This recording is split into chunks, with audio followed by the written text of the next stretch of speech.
everybody, and welcome to the newest indoor adventure in Monster Noire, The Last Dance, Part 2.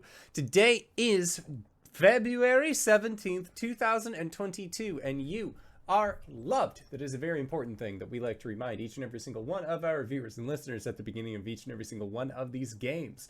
If this is your first time going to YouTube or joining us, you can go to youtube.com/indooradventures to check up on all of the VODs of each of the games that we have played up until this point, or you can go towards anywhere audio casts are made available for free. You can find us there under the same moniker. And speaking of things that are being made available for free, if you go to patreon.com/indooradventures, you can check up on our after show called Nights in the Courtyard, where we answer questions not only from the community, but also from each other. The easiest way for the community to ask us those questions is to join us on Discord. The link can be found in the Twitch chat to the side or in the description of this video or audio cast down below.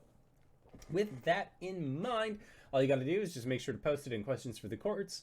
We'll do our best to respond in kind. But let's say you already support us on Twitch, you already support us on YouTube, and all of those other places, and you're trying to think to yourself, where can I go to help support this fantastic show even more? Guess what, buddy? I got your back. Quite literally, in fact, because if you go to indooradventure.redbubble.com, we got t-shirts, we got posters, we got mugs, we got crop tops, throw pillows, shower curtains, aprons, clocks, and... did I say mugs? Because I really fucking needed this mug right now. And we also have face masks. That's right, we have face masks with the symbol of Tiamat upon them, designed by our very own Cyberwolf1201, where all the proceeds of those face masks end up going to help support Doctors Without Borders. So if you would like to help support a good cause, or possibly help support the show, you can again go to indooradventure.redbubble.com. That is indooradventure.redbubble.com. But that is it for my opening spiel. So, hey, Satan, who are you playing today? Hi, everyone. My name is Satan. I use she, they pronouns, and tonight I will be playing Lilith, our vampire queen, who uses she, her pronouns. And Wings, who are you playing? Hey, everybody, I'm Wings, also known as Danae Keener. I'm going to be playing as Dot, who is Anne, a werewolf. And we both use she, her. Hi, I'm Jen, and I'll be playing Beltane Hawthorne. He is a mobster fae to Lilith, and I go by she, her, and he goes by he, him. I'm the indoor adventurer, he, him, and tonight I shall be playing as Ezekiel Sullivan, slow time gunman. Also he, him. Greybeard of Greybeard's Tavern, and tonight I'll be playing the rest of the universe, and I go by he, him. They, the universe goes by, well, whatever they go by, depending. Anyway, you're here for some Monster Noire.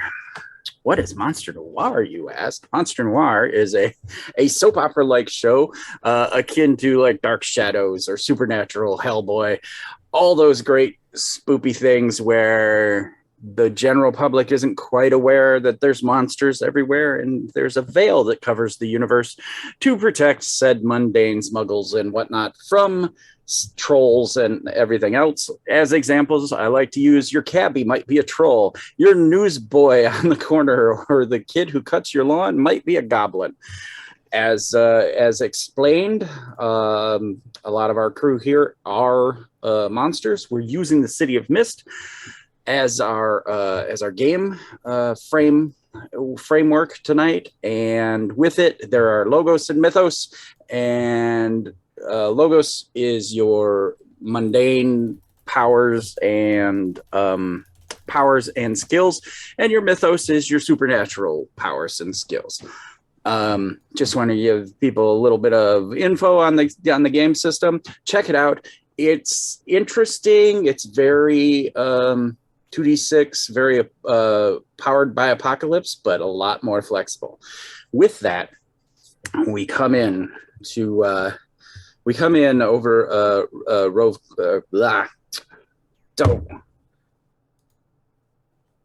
Wings. What's the town called? Clove Raft. Clove Raft. I had it on notes and I switched pads. Clove Raft.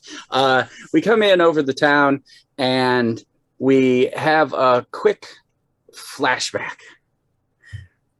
Lilith and Beltane driving back from their interview, quote unquote, with the doctor, trying to get him to get the zombies out of town.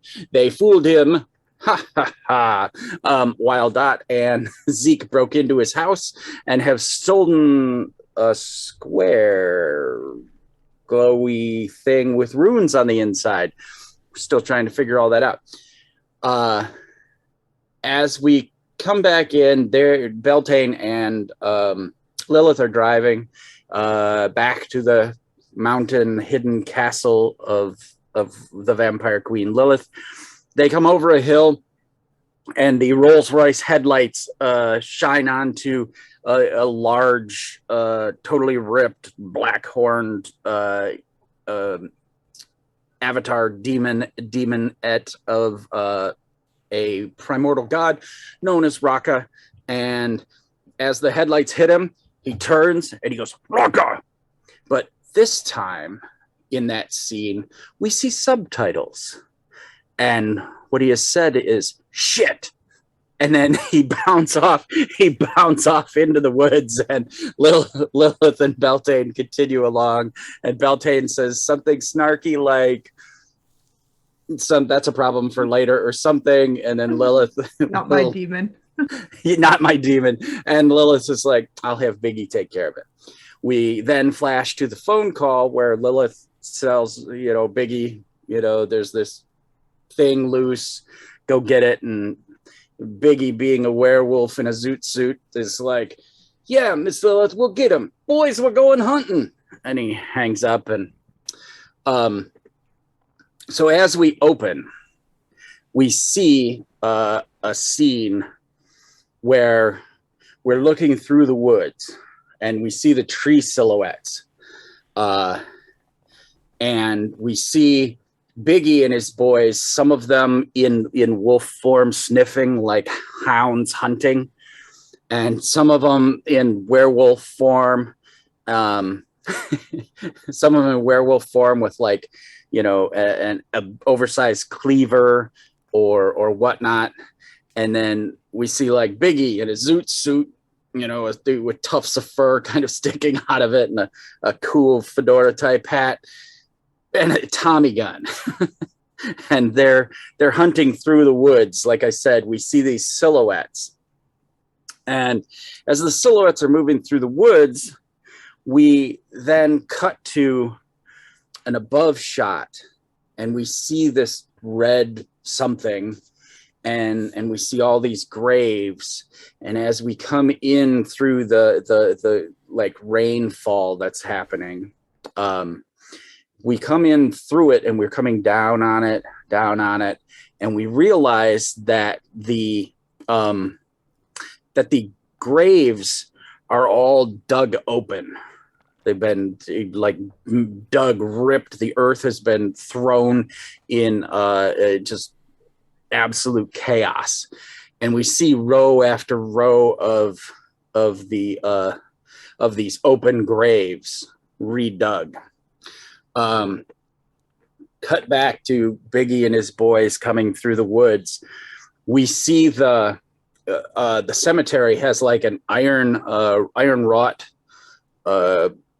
gate around it, a fence around it. We see the gate has been torn asunder.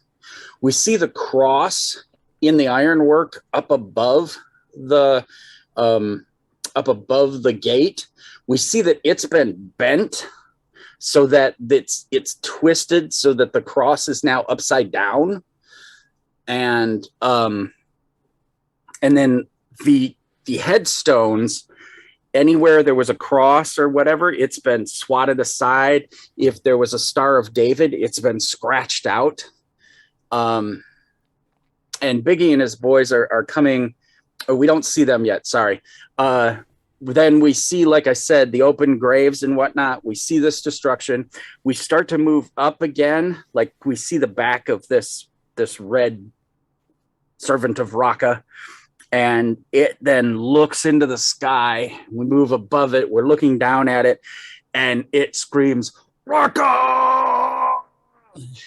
But we get a subtitle, and it actually says, Sheila. And then lightning strikes. Meanwhile, back with our adventurers at the secret castle. We were in the sitting room. We had just discovered that the velum, that the square with the runes on it is drawn on. That velum is human skin. That human skin, a werewolf smells daffodils. We know that Zeek's mother, a smell that Zeek associates with his mother, is daffodils. Let's pick up there. Dot just says, smells like daffodils. I think Zeke pauses and like asks Dot if you have any idea how old this skin is. I couldn't say. Age of the person whose skin this was. Listen, I'm just telling you what I'm smelling, man. I'm not a mortician or a doctor or nothing. Belle just sort of pushes it towards the Fae. So sorry, I didn't do this sort of thing. Well, you didn't do it, but like I mean, would you know? No. I didn't do this sort of thing, as in I didn't do the hunting, I didn't do the skinning, I didn't do any of this. I was very hands off. So you can talk to my brother-in-law. Maybe. But Does you know the one daffodils have any who meaning to you? hunts this particular way, finds trophies, turns them into squares. Squares of human flesh. Well, we need to get cool with a bunch of things real quick. I think I've done a pretty good job of being cool with a lot of things right quick ever since I came to this town. And now that I'm the one having questions, everyone seems to be getting a little bit more dodgy. It's not so much dodgy, it's just, this is more of the things we don't talk about in fairy tales, just so you know. Okay, but that is still not answering my question, which is how old was this made, and what is the age of the person that it was being made by? I'm not here to point fingers or gun barrels just yet. You are still technically my employer. Would I be able to make like a check to see if I could tell, since Lilith has age and maybe has seen several things and may know a few medicinal things? I was sitting on the edge of my seat waiting to offer this up, depending on where this went, and it was a French kiss, beautiful. Mwah. Lilith, Zeek. you grew up using vellum and parchment and such, so yes, let us go with an investigation check. Okay, so And take that vellum. And I'm gonna let's go ahead and give you +1 for your library. Okay. Just for knowledge and whatnot. You can look things up and all that. Do you have any specific history or lore type skills? If not, if you don't have an applicable skill, I'm gonna give you another +1 because, well, you've been using vellum and paper and whatnot for 200 years. The only thing I could think would be maybe company resources, like if she had studied this before, or like maybe outsmart the competition. But like anything, she has like absorbing powers, but this doesn't really have powers. I like that. Do you have any vampire extra senses? she has. I mean, it depends if you say that vampires do have extra senses, but I don't have anything like. Okay. We're gonna say as a combination mind of reading. as a combination of your experiences and being a vampire and having bitten many a person over the centuries. Licked them. No, I'm kidding. You won't do that. We're gonna give you that second plus, so you have +2 to an investigate roll if you'd be so kind. That'll be 5 plus 3. That's an 8 plus 2. That's a 10. 10. So Perfect. she will take this and with very graceful and delicate fingers look it over in the light. Okay. And what do I see with my special eyes? Mm-hmm. Oh, Anne Rice, where are you now? Okay. Special vampiric eyes. A 10. Blam. You get clues equal to power. Okay. Would you like to ask those specific questions, or do you want me to give you clues? Can I ask a piece of skin questions? Yes, you can. If you want to just say, "Is this Zeke's mom?" You can spend 1 clue. Okay, how many clues do I have to spend? You have 2. I have 2. Okay. Is this Zeke's mom? This is definitely Zeke's mom. Okay. Now, whether she survived the procedure that's what I'm trying to see if this was surgically taken or. Do you want that to be your second question? Yeah. Like, was this something? Because I feel like there is a difference between skin taken from a body that's dead because of the blood stopping running from. I've watched too many crime shows, and then there's a difference between taking a piece of skin from a alive, blood pumping body, and or post mortem. Yeah, and post mortem. Okay,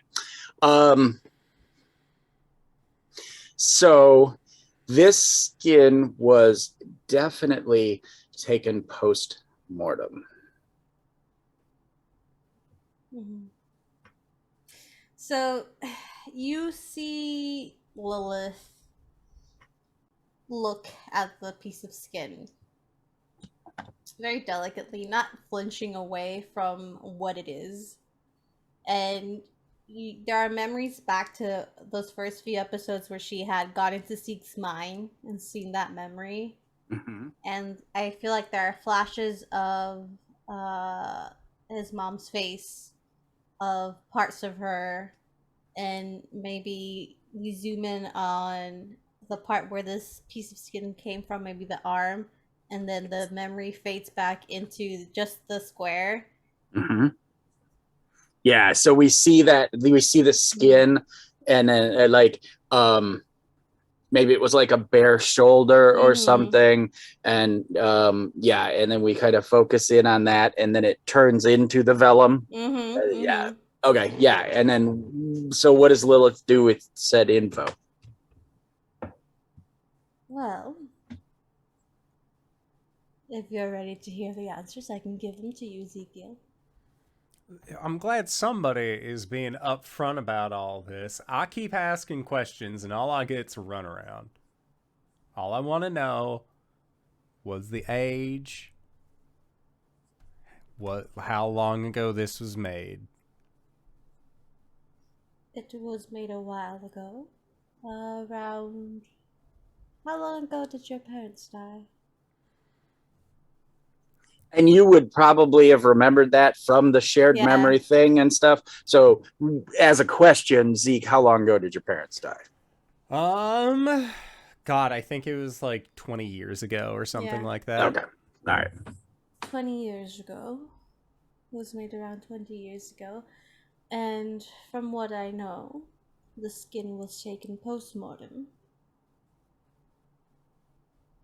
And what I've seen from this, it does belong to your mother. I'm sorry to reveal this information this way. Zeke is quiet. And then like still like kind of looking down at his boots, or I guess his gnarly socks with like the toe hole in it because he had to take off his boots when he came into the house. This is a shoes off kind of house, okay? It's a shoes off house. Okay, most houses are indeed shoes off, contrary to common belief now, I guess. Take your shoes off. You're not coming to my house. Anyway. Zeek says, so you said you knew who does this kind of thing. Yes, they don't do it anymore, if that's any consolidation.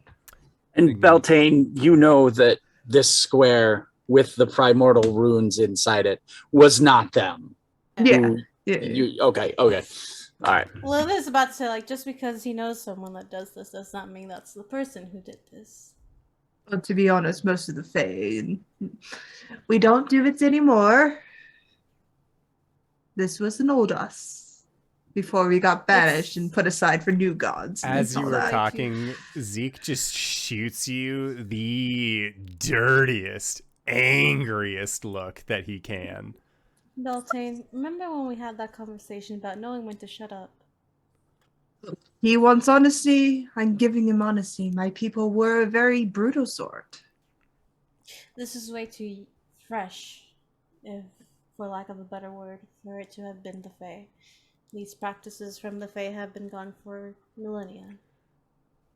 Zeke just nods, keeps nodding, and then after a little pause, I'm going out. Where He did you find this? Turns around, walks towards, like, hat on, coat on, starts like getting his boots back on. Hey, Zeke, don't do anything drastic. Just nods. And for what it's worth, sorry about your mom. And you hear him say under his breath, not as sorry as whoever did this is gonna be. We'll find them. Then just out the front door. He's going to town. Now, as apropos as the saying, going off half cocked that is what is occurring. So yeah, he walks away.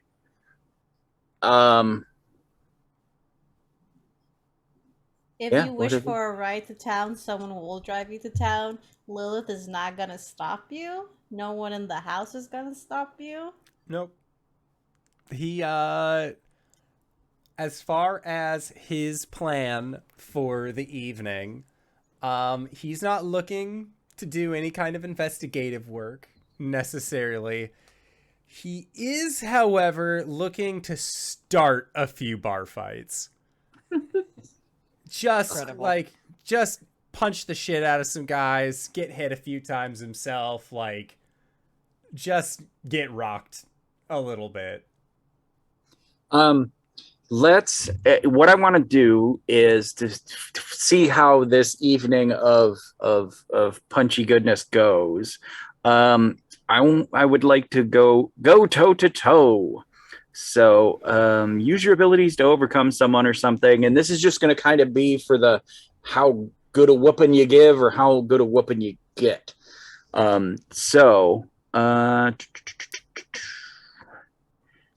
They respond at their option. Roll plus power. Okay. All right.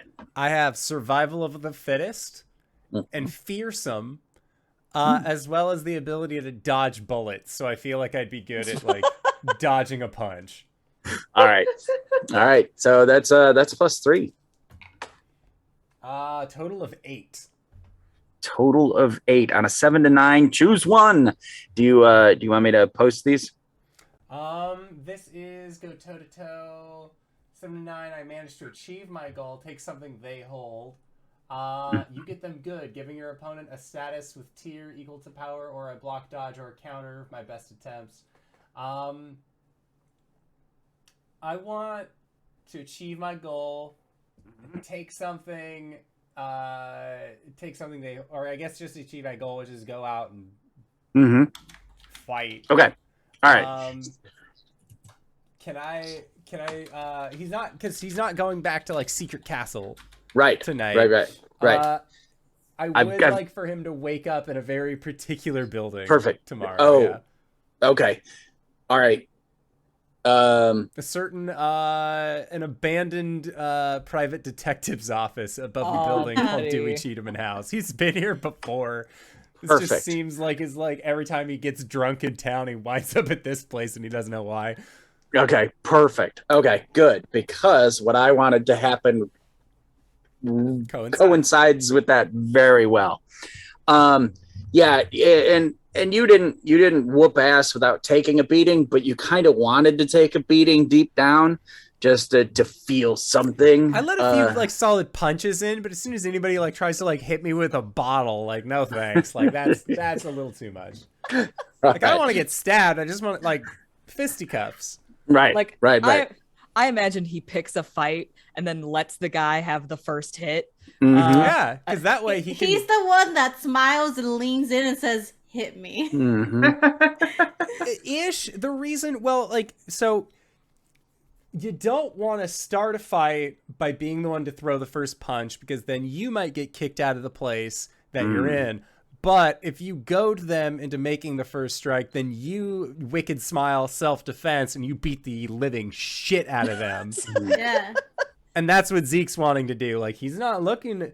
cowboy, he's not looking to cause problems in this here town, but if trouble comes his way, so it must. I don't start fights, but I finish them. All right. So, you wake up in the abandoned Harker Detective Agency. We come in, morning comes, as it were. We come in, the sun's out after the rain of the evening, and we come in through the like dusty window. The dusty window, we see Harker Detective Agency stenciled, but it's all like chipped and scraped, and just kind of the glass from the inside is kind of, it's so dusty and filmed up that it's opaque, not transparent. And we sweep through and we see Zeek on the couch, and we see Harker's whiskey bottle that was like left behind in like some secret stash somewhere. We see it empty on the floor, like Zeke's hand out and it on the floor, and Zeke cowboy snoozing with the his hat brim down over his eyes. And then we hear meow, meow, meow. And then boop. Zeke gets booped nose to nose, gets a nose kiss. What do you do, Zeke? You hear a purring and a nose, you get a wet little boop. He just like, as much as he is a whoa there little doggy kind of guy, he just like brings up a hand and he's just gonna pet it. Like, he doesn't know what cat it is. It doesn't matter. There's a cat on him that is purring. Okay. Yep. And it's purring, and we're close in still. We just kind of see that.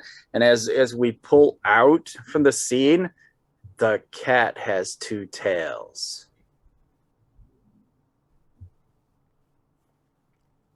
Zeke doesn't notice this yet. No. How about we'll leave it at that? This revelation. Why the fuck does the cat have two tails? Those of you who've watched the back episodes, you'll know. See issue blah blah blah, like in a comic. Okay. Meanwhile, back at Magic Hidden Castle, Shay Lilith, as it were. I don't know how to say invisible in French.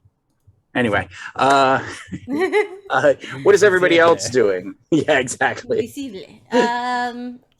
Question: how are we treating magic? Like, could Lilith cast magic if it's not technically in her powers? Ooh, I would say some kind of ritual. Yeah. Yes. Yes, she could if she had like a focus, a scriptorum, depending on what it is, that kind of thing. So, in her vast library, she would have had magic books because of her son. Read issue below the she has a son with Beltane. Would she be able to find a book and spend, even if it's spending the night casting a ritual on this piece of skin to kind of find like who did it, or find a way for it to point to a direction or the next clue, or who created this piece of skin, stuff like that. Perfect. Some kind of location, Yeah. a divination location kind of thing. Probably with Beltane's help, because he's Fae and magic. Sure. We'll go with that, and we're going to make a roll. Beltane, you're going to roll for assistance, blah, blah, blah, all that. But Dot, what did you do with your evening? I want to say that as soon as Zeek went out the door, she immediately turned to his chair and started sniffing to get his scent. Okay. So that she could find him later if they needed to. Okay. And then after that, I guess she's just gonna go do some homework. She'll start like cross-referencing her book of fables with like all of the lore that's in Lilith's library. Yeah. And basically like she's like dog-earing shit. Yeah. She's like putting notes everywhere. It's all like basically taking all of the like, children's stories that she's grown familiar with growing up, and then like, fact checking it and like making sure that she knows what the real thing is. Right. I want to say that some of those books have already been like dog-eared and like underlined and marked certain things. So because she would do that to kind of make sure to know what's real in those books. So if that maybe will give her like a +1 or like a help, because I feel like Lilith would have done that. So I feel like it's this big library. There's an open space where Lilith and Beltane all doing this ritual, and then Dot's just moving around looking for books and studying and stuff. All right. So. Okay. So Beltane, when you use your abilities to give yourself or allies an advantage, roll plus power. This is magical, so anything magical you can, go ahead and roll it up. Okay. So I rolled a 5, but I will say because it's old magic, and he has kind of a divination about him naturally too, so 7. Okay. All right. So 7. On a hit, you get spend 5 and plus 2, and you also use to choose. Okay. Okay. So. Okay. So Lilith, do you want +2 to your ritual roll? Do you want to create a story tag? So like basically something going forward that would be like, Shayla secret or something. Oh wait, this is Beltane still. So Beltane, do you want to give Lilith +2? Do you want to create a story tag? Yeah, which one of those would you prefer to do? So like I'll oh, go ahead. give a +2. Okay. All right, Lilith. And you have a +2 to investigate. +2, okay. And you get your own powers, so. I have your resources. The resources. And I think that would be it, because the rest are just her own powers. All right, so +3 then. +3 to whatever you rolled. Oh, thank God, because one of my rolls was a 1, but the other one was a 6. So 6, Okay. 7, 8, 9, 10. Nice. Thank God that +3.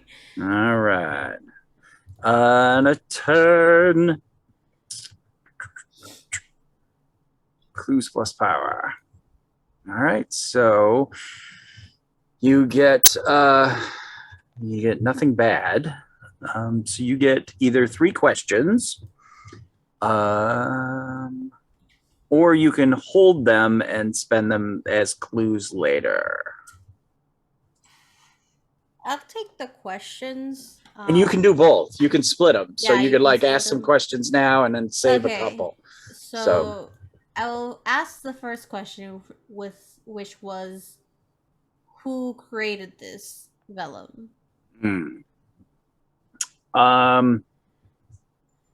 You get this image of these basically these cultists. A lot of like weird blue lightning, and it's all kind of like from above, but you see the skin being lifted up, and you see like stars swirling and this dark background, this kind of like a vortex or a portal or something that's like it's almost like a, not that Lilith at this point would know what a black hole is, but it's just this black that's like deep, and it just seems to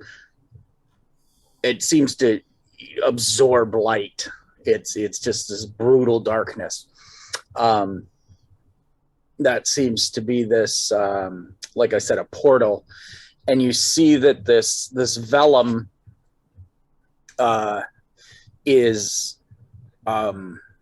placed on this, not an altar, like a podium almost, like a scriptorum, like you would have in a monastery. Mm-hmm. And then you see, we kind of swipe over and we see that there's another body laying there, and we see primitive tubing and a siphon, like a syringe, like a metal syringe being pumped, and we see blood flowing into like an ink pot. We see like drips of blood going into an ink pot, and then the ink pot is brought over to the scriptorum, and then one of these cultists is inscribing the runes and drawing the square on the velum. There is no clue as to time, and we don't really see anyone's face or whatnot, but it matches up. It's obviously Zeke's parents. Mm-hmm. So the velum is his mom and the blood is his dad. Yep. And then That's you really fucked up, my dude. You hear like a side comment. Mm-hmm. You hear it, and you don't understand it at first.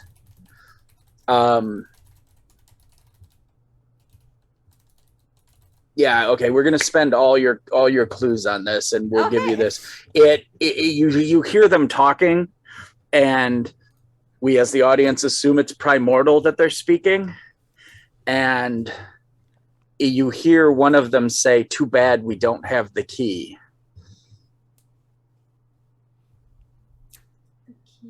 And that's pretty much where, that's the whole of the ritual kind of thing. Like almost like that darkness from the portal, like suddenly then looks at you, even though this is out of time and space and magic. It's almost like the portal looks at you and then you're out. Mm-hmm. Okay. I feel like she would have been like sitting on the floor with her eyes closed, and once her eyes open, that her red irises are just that much brighter and intense.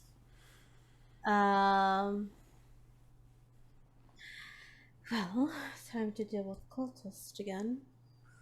And Beltane, you could feel that before time presence when that was being cast. You were like, whoa, like the hairs on your entire body stand on end. Like, okay, this is old. This is really like, I now feel like a child, kind of old. Dot, you're putting labels and using printer's tape because it won't peel off varnish or anything. You're using printer's tape to like make little shelf labels and book spine labels and your tags and whatnot in the library. And even you are like, your hackles kind of come up, and then as it comes, you get that quick werewolf like protect myself, and then you're like, oh, mother, kind of thing. Yeah, so yeah, let's do I want to keep there? Where are we at for time? Okay. Yeah, let's continue there. What do you guys? I mean, you've come to this revelation. Dot, you get the hackles. Oh, we need to make Dot's roll too. So let's hold that for a minute. Hold the reaction. Dot, make me an investigation roll real quick. All right. 2 3s. I'm gonna put Eye for Details and Book of Fables on there, so we're gonna have 8. All right.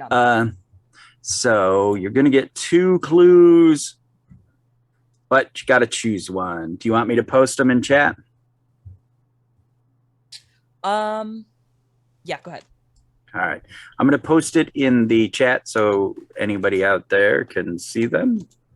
Oops, if I could click correctly. There's your choices. All right. Clues are fuzzy, incomplete, or part true, part false, or your investigation exposes you to danger, or whatever you are asking the question can ask you one question as well. You answer on the same terms. Whatever you're asking the questions. That's a good. I really like picking that one. But I need to figure out a way for that to work in the sense that she's reading a book. If you've got nothing, I can assist on that. Is there something last time I picked the third option where they ask a question because they had left some evidence behind. Right, the mitt. Yeah, intrusion at the Radson Manor. Could it be possible that he's doing research on whatever broke into his house? That is baked into the story already. Okay, awesome. That'll be coming up soon. So I'm gonna hold for some clues later because she's basically just doing preparation work. Nice. But I am willing to answer some questions based on whatever Redson is researching. So you're taking the last one. Yes. Did you only have to? You did only have to choose one. Okay, good. Yeah, I guess I'll take it then. I don't have to. Yeah, we'll say, yep, they know who you are.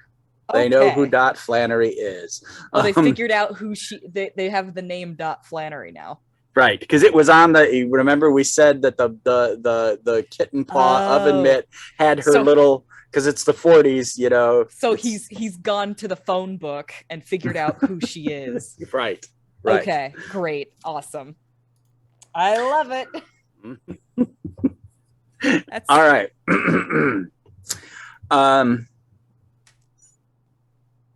Good. You guys, Lilith, eyes open, red intensity, Beltane, ooh, chill, real old. Where do you go from there? What do you say, or what do you guys communicate to? I mean, Dot's there, and Beltane, you didn't see it, but you felt it. Mhm. So Lilith, what do you share? She will explain the vision to Beltane and to Dot if she's there listening.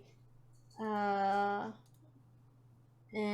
will say, seems like Shayla has cultists who did this, which is safe to assume that they're the same people that killed Ezekiel's family.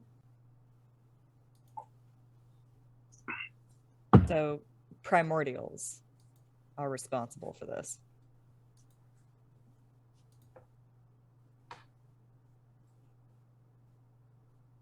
Fucking around in my town. I did not hear at all what you said. The same ones that have been fucking around in my town. Right. Okay. How do we beat them? Well, you can't No. kill something, you trap them. Okay. Is there a way to do that? There's always a way to bind anything. You just have to find the right spells, the right binding circles. Also, I mean, you guys technically know what you assume is the lead cultist's house is. Yeah. I would assume it has to do with this doctor that is part of the cult. So, that's where we'll start. Once we figure out where our dear Ezekiel is. Speaking of Ezekiel, as you say that, we fade out, the colors from the fireplace or whatever from the night before, fade into the sunshine coming through the detective office window. Two-tailed cat, boop, you're petting it. What's Zeke's next move? Just tilt his hat up and get a good look at it. Cat, two tails. He just is like, I assume that like he's not even gonna like he might see the two tails and just be like, that's strange, and then not even think too much about it. He's gonna find like a little saucer or like some sort of cup. He's just gonna pour like a little bit of whiskey into it for the cat and just like, here you go. All right. As editor's note, please do not give whiskey to your cats. But that's what Zeek is gonna do. And then I think he's just gonna like look around and be like, why the fuck am I here again? And the cat is again going to town on said whiskey. Two tails. Yeah, and you're, why am I here again? Oh, that's when you hear a newsie outside yelling, because that's what they do. Yeah. And break in at the print shop. Get your copy here. Break in at the print shop. How'd the newspaper get out? It was a break-in, not a fire.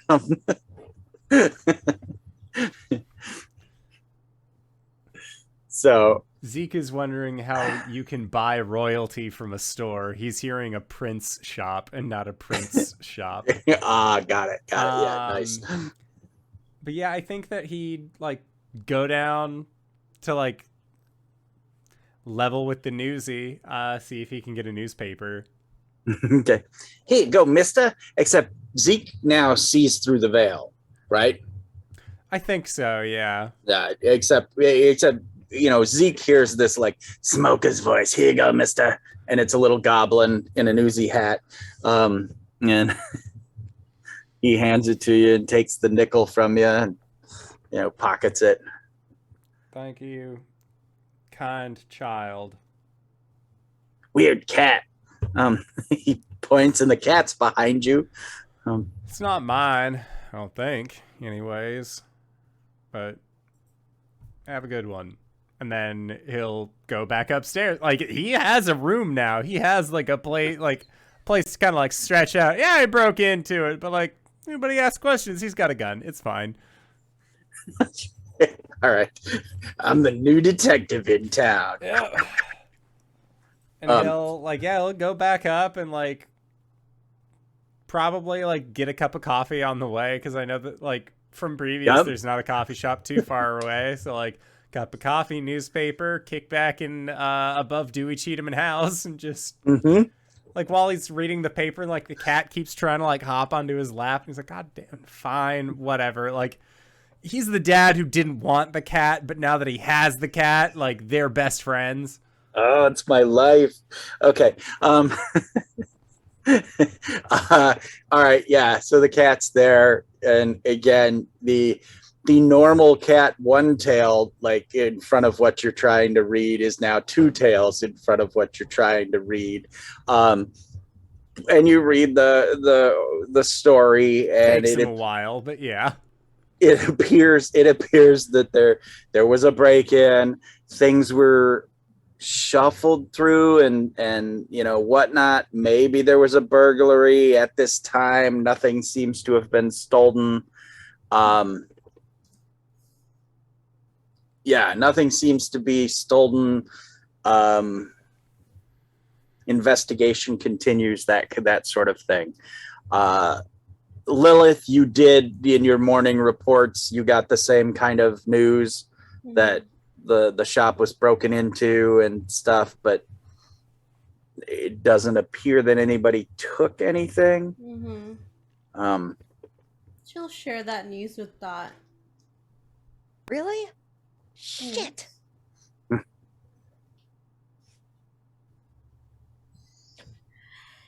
Weren't you here delivering something? Some sort of piece of equipment?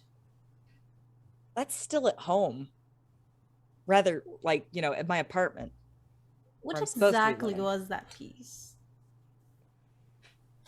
It was like a print roller. Yeah. Yep. She actually like gets into it and like rattles off like model numbers and stuff. Yeah, the big cog that spins the wheel to roll the press across. You see her looking at Dot, but there's a pen in her hand. She's writing all the information down. Mm-hmm. Okay. I mean, it's real. It's real particular. There's a reason why I had to go and pick it up myself. I'm just curious as to what exactly this key is. What? The key that was talked about last night.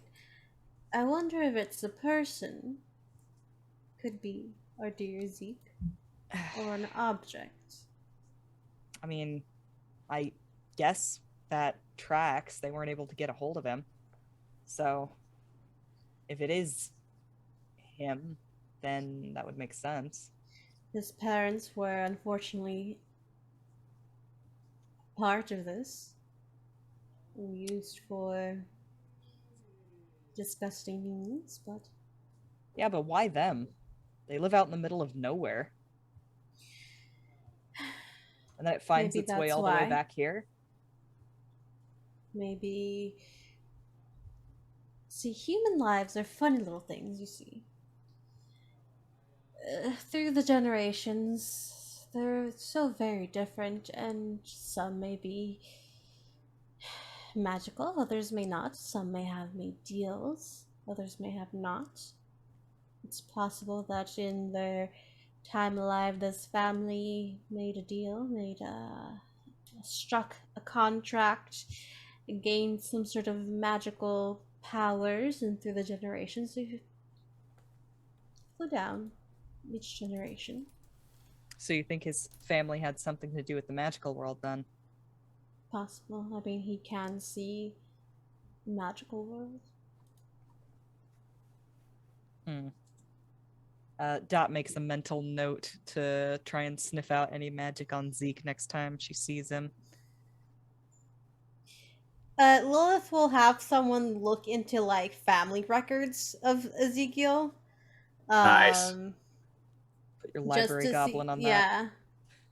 get one of my goblins on it. To see if we can find anything on family history, but like magical side. Mm-hmm. I'm creating this goblin in my brain, and they wear like a very like fancy like doublet, or rather they probably would have like back in the fancy days. They probably have like suspenders and a bow tie nowadays, and like a nice pair of reading glasses. Exactly. Have, like the elbow patches. Yes. This goblin has a doctorate for sure. Yeah. And the reading glasses are actually a spring wire that holds two lenses that just kind of goes on its nose and clips there by tension. Love it. Yeah, and they are, well, of course, we'll get right to it. And they kind of stride off, and the Thank you so much, Bartholomew. And the strange part is that they have a secretary who is like a damn fear, you know, like a vampire, following them along as their note taker and whatnot. Yeah. So as that happens, back in the detective's office, Zeek. Hold on. Let's do it this way. This gives things away, but it's so awesome. Wings. I almost called you Dot. Wings. I understand. That's the name that's under my face. Yeah, I know, and I don't. That's why I try not to. What is a song that Harker used to, you know, just really wail in the sax part with? God, like Only You, or something like Fly Fly Floozy, or those are all great options. You might should pick something because because if I do, I'm gonna pick something from Fallout 4. Same. Sure. What's did that one come out in a good time? Like the End of the World by what's her nose? Oh yeah. I know what you're talking about. Yep. Give me a second. Yep. Give me a second. End of the World by Skeeter Davis. Yeah, I literally was listening to the Fallout 4 playlist the other day. Okay. We might need a Nights in the Courtyard about that one. Right. But so Zeek, you don't know why or how or whatever, but you find yourself, this cat sitting on your lap purring away, and you find yourself like humming this tune. And is it a tune that Zeek had ever heard before? Maybe once. Right. And so you find yourself like on last night while he was getting the shit kicked out of him. And maybe it was being played somewhere or something, and you find yourself humming this tune, and the cat moves up like to your face, and it's like sniff, sniff, sniff, sniff, sniff, sniff, sniff, and it's all squinty, and its tails are like doing the question tails, and then the two question tails become a heart tail. They form the heart kind of thing as you're humming this song. No, you're not so bad. And it nods. It kind of like pauses. Wait, can you understand me? Nods. Huh. Zeek is already better at this than Harker ever was. Talk to the cat. Why didn't I think of that? You never did. Yeah, I think that's kind of like Zeek of just being like, huh. You're all right, me, like, giving you pets? Nods. Purr, All purr, right. purr, purr, purr. And it does the I love you cat thing, the big eyes slow and little, blink. yep, the slow blink. Yep. And he just sort of like, all right, well, at some point I will have to go back to all my friends. Do you live here? Do you mind coming with? And when you say, do you live here? It shakes its head. You were here when I woke up. Did we meet up last night or something? Yes, it nods. Well, you're more than welcome to come with. It nods. I don't know how best to ask this. Do you have a name that I can call you, or should I just give you one? Pork chop. Was it pork chop? What was Harker's cat's name? Anybody remember? I'm pretty sure it Porcupine. was Porcupine, and we called it pork, and then it went into like pork chop or something. Right. Pork. Like every The- cat has like 5 names. Yeah. Just variations Oh, of the same thing. Isn't mhm. that right, Frankenstein? Mm-hmm. Nights in the Isn't that right, Courtyard. Sadie baby? Nights in the Courtyard. My cat's official name. We'll talk then. So yeah, so it, like I said, nods and whatnot, and yeah. Did I meet you last night? And it nods. Yeah. All right. So, unless you say otherwise, I'm just going to call you Dusty. And it does that. It almost does the dog thing when you ask it a question. It like tilts its head, and then, for better or worse, it kind of shrugs and starts purring. Maybe needs a little. Yeah, he'll stand up and say, "Come on, Dust," and like he'll like pop the cat onto his shoulder, Mm-hmm. and then just like, all right, time to go for a walk. I guess he's just the cat guy now. Okay. All right. Yeah, and you've got a leather duster, so it like digs in and is fine. Yeah. As you're walking, you go down a street, and then as you're about to cross a street, it like nips at your ear, but like not bites, like just kind of tugs at your ear, and then it like looks like that way. Yeah, I'll fall. Like, look, this cat can talk to me. I'm gonna listen to the cat. Okay. All right. And as you're walking along, you start humming that damn tune again. Earworm. Yeah, something's going on. And you walk along and you see this house. Picket fence, little house. It's a Cape Cod kind of thing, like you've seen a billion times in this area before. And all of a sudden, the cat sees a squirrel and like vaults from your shoulder, and is bounding across the yard. And the squirrel's like, ah! Yeah, get him. Squirrel runs. And he's, the cat's chasing the squirrel up and around the tree and whatnot. And now you effing swear you hear that music. He's gonna go up to the door. Knock, knock, knock. Or I guess he'll do like shave and a haircut. Okay. Does shave and a haircut. You see there's like, there's probably, all this mail laying there. And maybe a newspaper or 4.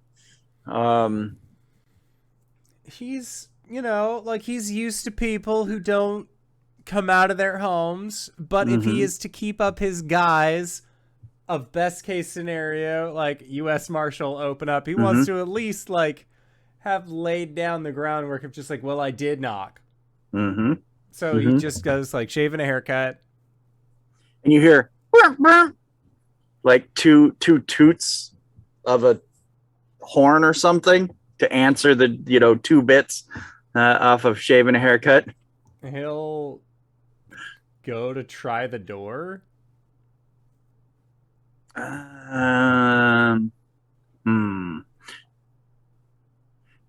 It was Keys the type of guy who locked his door? Oh yeah. Oh yeah, for sure. his keys. It's Keys. Yeah. It's locked. I guess he'll like do like a cursory look around the house, see if there's any like windows he can see in if nobody's there, like if there's a back door. That's again, like if he looks through the windows, nobody's there, and he goes up to the back door, he's just gonna force his way in. Okay. Yeah, nada. There doesn't appear to be anybody there. Wrap hand up in a bunch of cloth, punch through a window. Okay. All right. Door. Reach in, click. Yeah, so you get in, and now you hear clarinet music. And once he lets himself in, just, anybody in here? And he'll like pistol out. It's his silver pistol. No. Nothing. Definitely take a look around, see if you can track down this clarinet music. He walks along, and then there's this door in the ceiling, like a cord coming down. Just left hand pull down, like pistol trained straight up. It pulls like a hatchway door down, and there's like a collapsible ladder in it.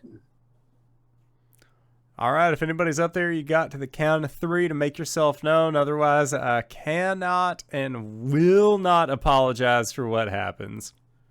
And the clarinet music goes. Burr! It makes like a squeak, like a honk, like oh shit.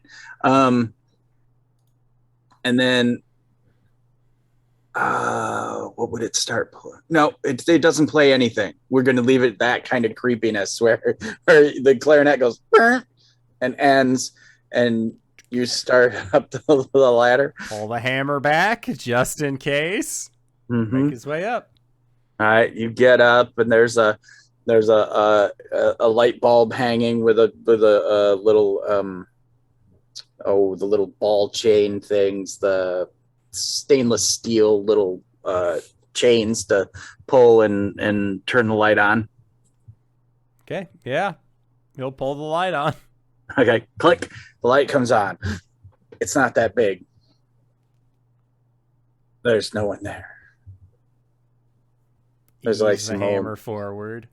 There's, dusty old boxes, whatnot. On one of the crates, you see this a clarinet case, and it's closed. Yeah, he'll go investigate the clarinet case. Zeek starts walking over towards the case, and from behind him he hears meow. And it's one of those, like I said, creepy movements. He's going for the case, and then meow is behind him, sort of thing. Dusty, there has to be a better way to alert each other of our presence. I'm gonna shot you, Dusty. Exactly, and we see in Dusty's mind a collar with a cat bell on it, and then we see Dusty make a face like,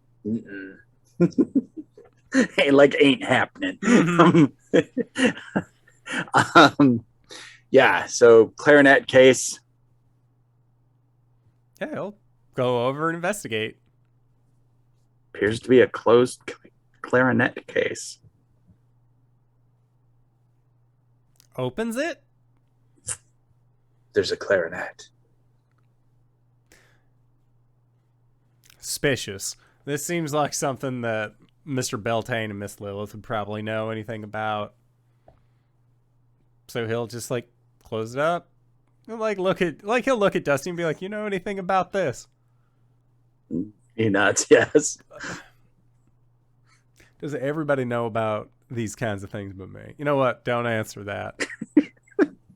Dusty's like making the yes. We're being raided. LB, thank you for the raid. I think. Make the noise. Word. Oh, yeah. We wanna. It's been so long. We love you, hubby.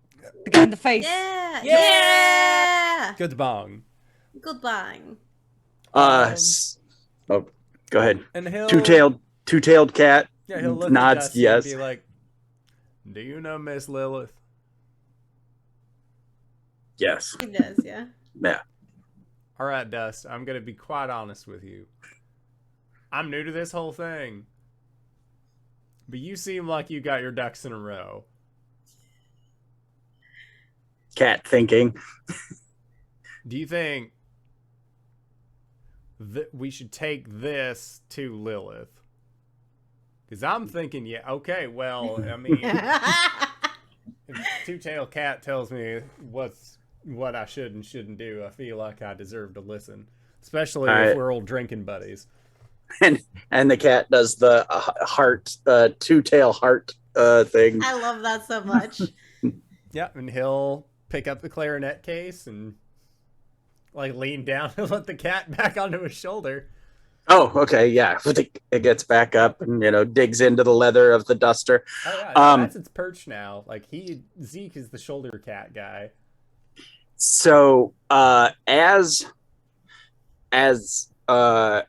we see you like leave the house and like close the door behind you, we jump back to the evening before. Thunder crashing, werewolves come to the disturbed graveyard, red-skinned, ripped demon with the black horns standing there. It had just called out for it. He screamed Raka, but we saw that he was actually saying in subtitles that he was saying Shayla, and the werewolves are like coming from the woods at that moment, and they see the red man, and they they give out a group howl and all start just going like hell, gangbusters to get the red-skinned man. And as they jump him, again, werewolves, red demon start tussling and fighting. As they're fighting, what they don't see is that all of the coffins crack open, and hands start coming out of the graves, and these zombies start coming. Some of them are so deteriorated that they're just skeletons. They're rising out of the graves and coming up behind the werewolves. And one of the werewolves who was standing off like Biggy with the Tommy gun sees these, and he just like big time daka starts shredding zombies and skeletons.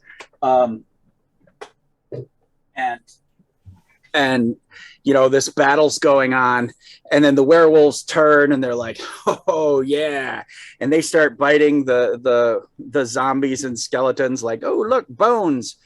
But then the zombies start biting back, and we see as they bite, we see that starscape blackness come over them, and some of the werewolves, they start becoming destroyed, and they fall to the ground.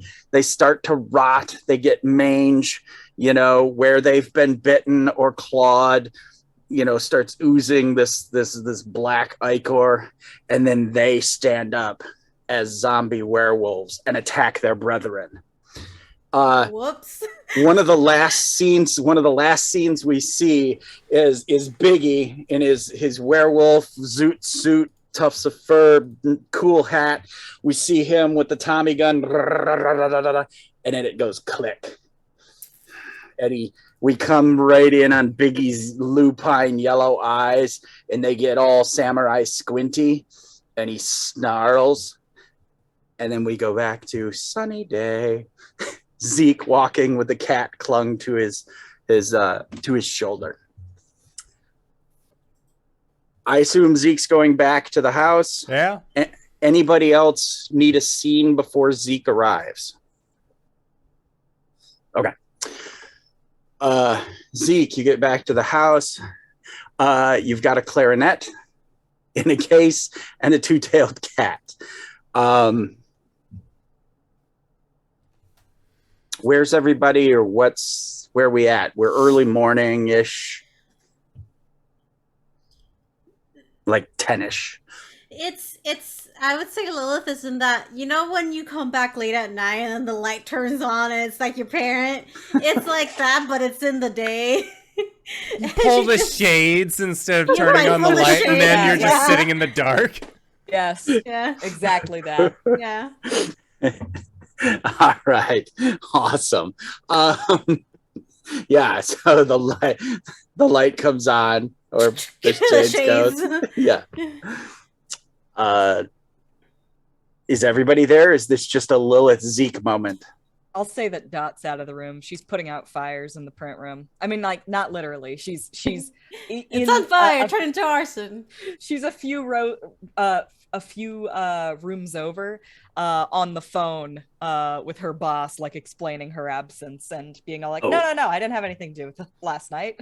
Okay, yeah. So we get that scene. Let's run with that. We got the click, then we hear the other side of the phone and Dot explaining, and then we hear the boss on the other end say something along the lines of, they changed all the type. Whoever broke in changed the type in the print, in the press. It's weird. What does it say? Gibberish. Some of the letters are upside down. They've been tapped in backwards and whatnot. That's weird. Shit, it's one thing to break into the place, but to mess with my equipment? Despicable. You know, boss, I'm still working on something out here. Like, it's gonna be a while before I'm able to come back to work, but I'll come in and see what I can do. I'll get that machine fixed for you. Besides, I finally was able to get a hold of that piece. It took a bit of negotiating, longer than I expected, and I'm gonna have to get back to it. But I do have the part, so I'll bring that in, and we'll get this machine situation figured out. I mean, I left it the way it is because we still had press 1 to print today's page. Right, and, right.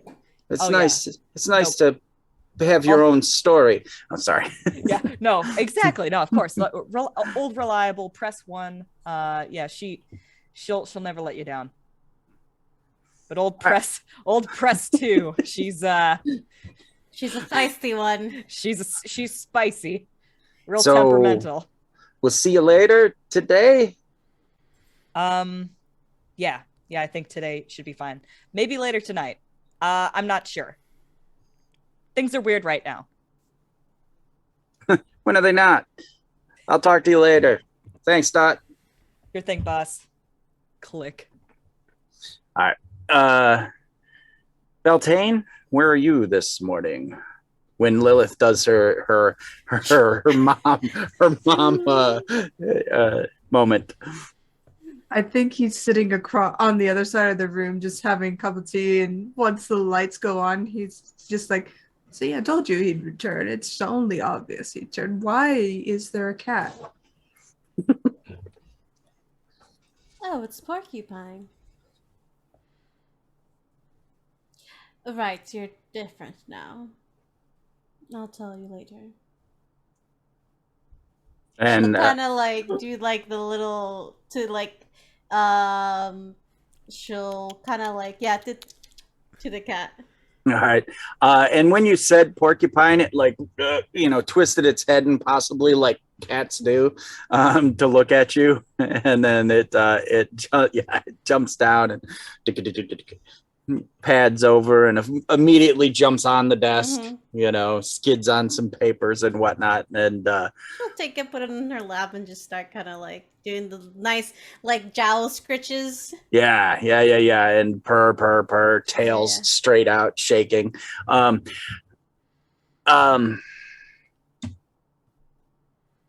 At that point, the music,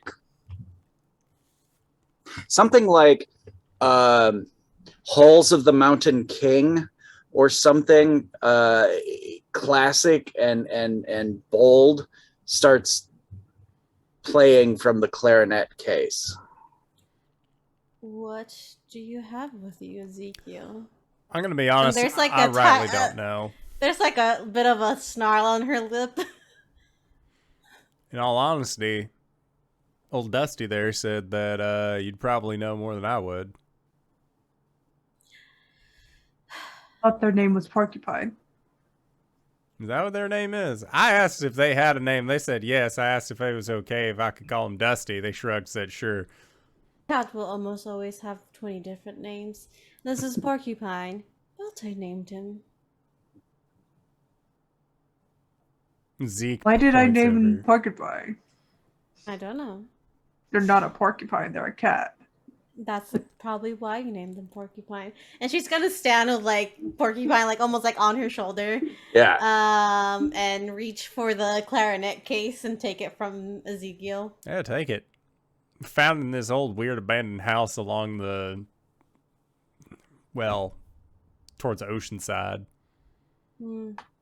The dogs? No, not really. The docks is like a little bit out of town.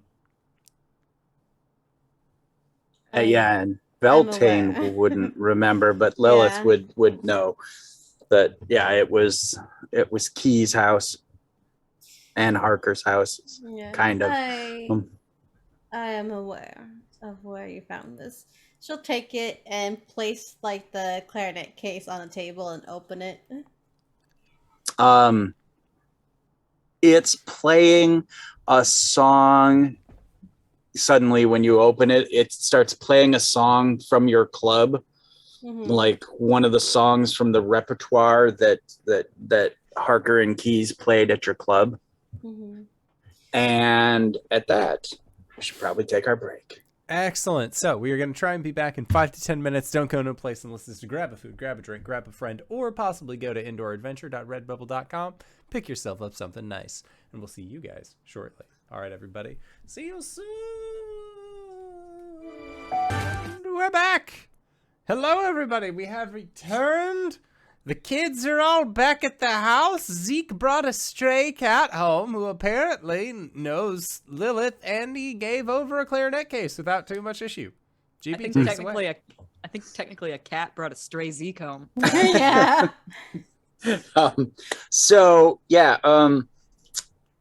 You opened the clarinet case and it began playing a song from the club.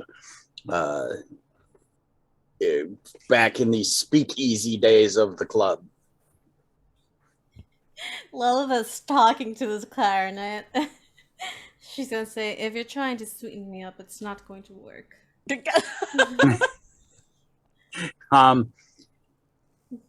The music like cuts. Quack. Yeah. She's going to inspect the clarinet and the case. See if there's anything else on this thing.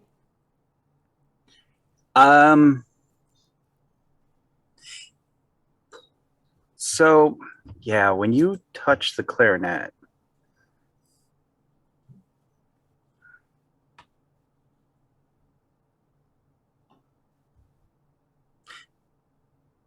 roll plus power. What am I rolling? Take the risk. When you perform a daring, risky, or outright stupid feat. I touched the clarinet, oh no! I would like to say at this point also, Zeke like put the clarinet down and then looked at Porcupine and was just like, "You eat eggs," and then like was just like, "Let's go get some breakfast." And like he's gone. Hi. A quick detail question so I can get it in my head. Yeah. Does anyone remember what pork? I remember we called him Pork for short. Anyone remember what he looked like? I think he was an just a gray orange cat. tabby cat. Was it orange tabby? I don't fucking know. It was like an orange tabby Anyone? cat that had the two tails. He was like a little Garfield. All right. So, Loves lasagna. hates Mondays. Zeke, what kind of cat does Zeke like, or did Zeke like on the farm like a barn cat that he liked one time way back? The cat that he had one time way back, that he would have liked. Zeke probably would have liked calico cats. Okay. All calicos are girls. Surprisingly, there are no actual boy calico cats. But the one that he remembers was a calico cat named Mask, whose face was like split right down the middle, black on one side, orange on the other. Chimera. So yeah, that's pretty much what Pork looks like now. When you woke up, that was the guise that the cat had. And anybody who else remembers the cat from before just knows that it's that cat. And maybe they see through the veil and they see it as, they see it as this orange tabby, but now its actual physical appearance appears like Zeke was imagining it. Mm-hmm. All right. Daring, risky, or outright stupid feat. Roll plus power. Plus This power. What does that mean? This is magical in nature. Do you have any magical defenses and whatnot? Or whatnot? Magical defenses. Mm-hmm. Or abilities. Power tags. I can leave something powerless, and you can't kill me. I'm a bad bitch. Nice. Beltane also has magical protection that he can supply. Okay. And I have harm makes me stronger. All right. Let's say we're just tell you what, we won't make a roll. I was so prepared. I've been like we'll roll off of that as storyline. Mm-hmm. When you touch the clarinet, you remember a time when you had become part of the wild hunt and you were in Appalachia and you had reached out and there was this force, this holy power that you had touched. And that's you grab the clarinet to pull it out of the case and you get that, oh yeah, that's right, I'm a vampire. But I technically have a soul now, so you do have a soul now. All right. I do have a soul now. I got my soul back. That's right. You do have a soul now. Okay, I'm gonna say that. Yeah, you touch it and it you get that. It's like a sting. Yeah, it's almost like like the resonance of a church bell. Without the harsh clang, it's the boom.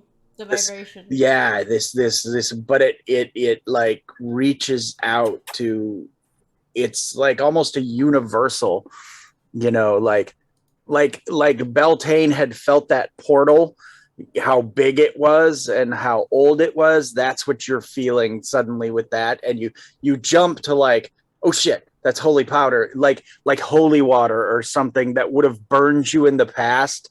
You just get that little bit of a jump scare to it, and then you realize I have a soul, and your DM realizes you have a soul. So yeah, you are now holding the clarinet, and you feel Why is it spicy? Yeah. You feel Harker. Yeah. I mean, you just like this is Harker. Great, there's two of you.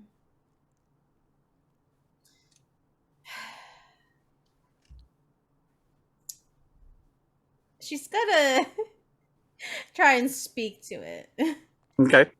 Is this something I can communicate with this part of you or whatever it is that I'm talking to? Beltane leans forward over her shoulder. You're talking to a clarinet. Yes, I am. Thank you for the obvious. Now go sit down and shut up. He comes around and stands in front of you. No.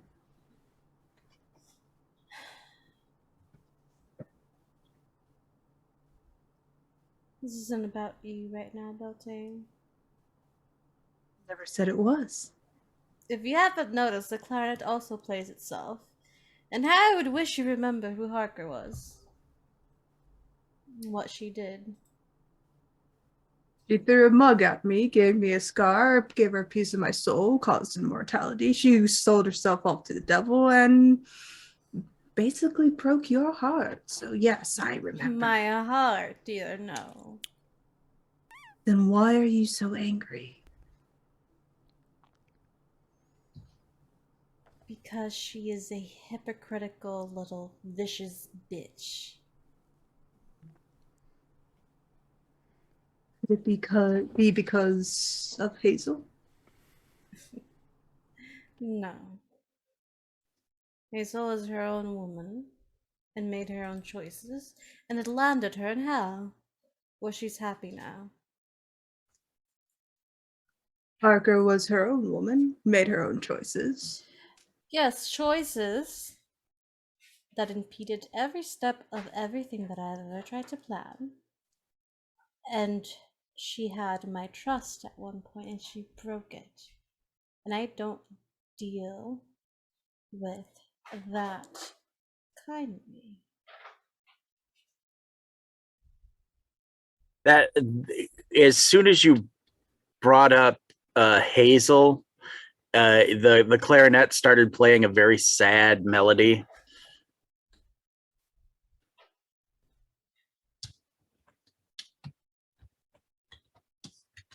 People call me selfish because they've never met Harker.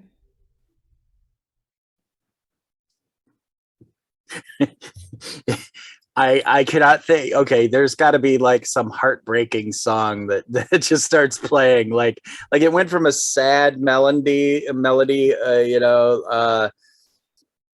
like something you would hear in the interim break on NPR type thing to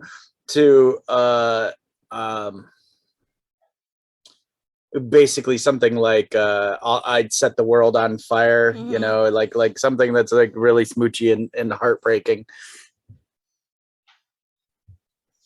What I want to know is, why does this part of Harker feel holy? There's like an eye roll to that. Beltane just kind of taps the clarinet gently. Because this is probably the purest part of her. So even she has some good in her. If I remember, she split her soul. I don't think any of us knew that except for Kane or Keys. I think Beltane was there because he made the doll. We were all there. Oh, Everyone we were all was a there? part of that. Yeah. Oh, okay. There were zombies. Oh, there Lots were of zombies. Back to zombies. Well, it seems we found the other part of her. Different kind of zombies, by the way, Yeah. just to note. So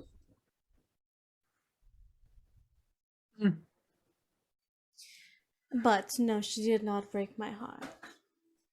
She broke my trust, which is worse. I often think they're one and the same. No. No, darling, you broke my heart. She broke my trust. Two very different things. Though both make me very murderous.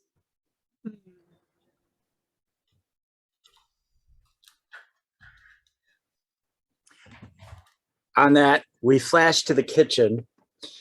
Zeek has made some eggs. Yep. All right. And there's like you put a couple of sunny side up eggs in front of pork / Dusty, and Dusty like swipes the egg so the yolk is running, and then just eats the yolk. No shame here.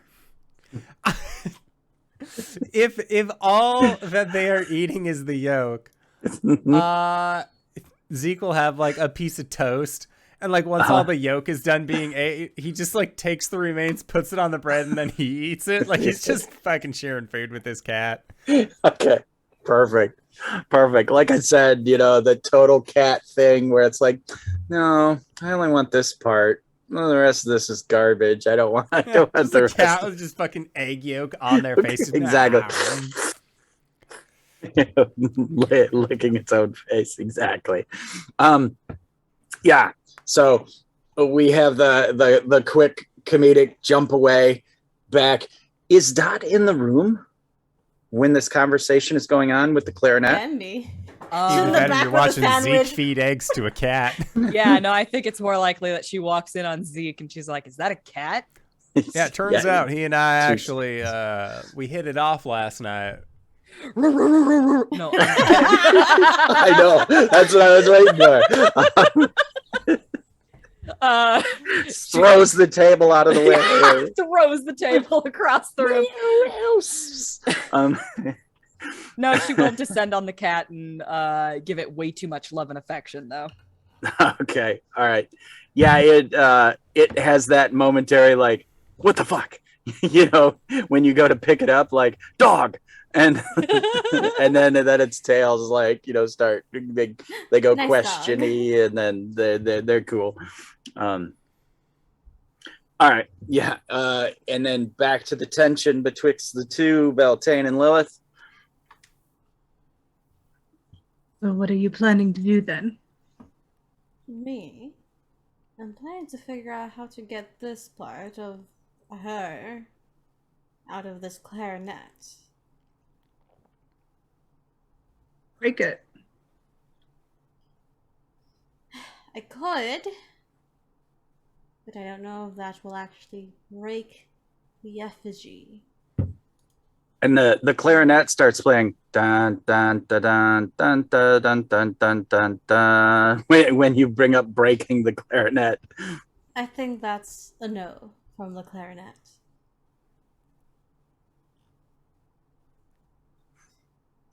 Is there any like sigils or like magical situation other than the clarinet playing itself that I can see on this thing?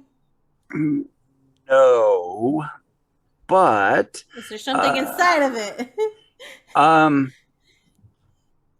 Beltane, give me a investigate roll. Dealing again with magic as usual, as that situation provides. 10. A 10. Okay. And what did you have for power on that too? Yeah. Fairy magic. It's a 1. 1. I Okay. rolled a 9. You remember back, and what sparks it for you is dealing with keys, and you're like, wait a minute, what is that called? A phylactery or something? You gotta have something to put these are the thoughts that are like pinging around in your head, that if you're going to move a soul, you got to have somewhere a vessel for said soul. And so that this clarinet is the vessel for this piece of Harker's soul. Well, I don't recall how many pieces she split her soul into, but this is one. It was 2. You're the one to control of her body.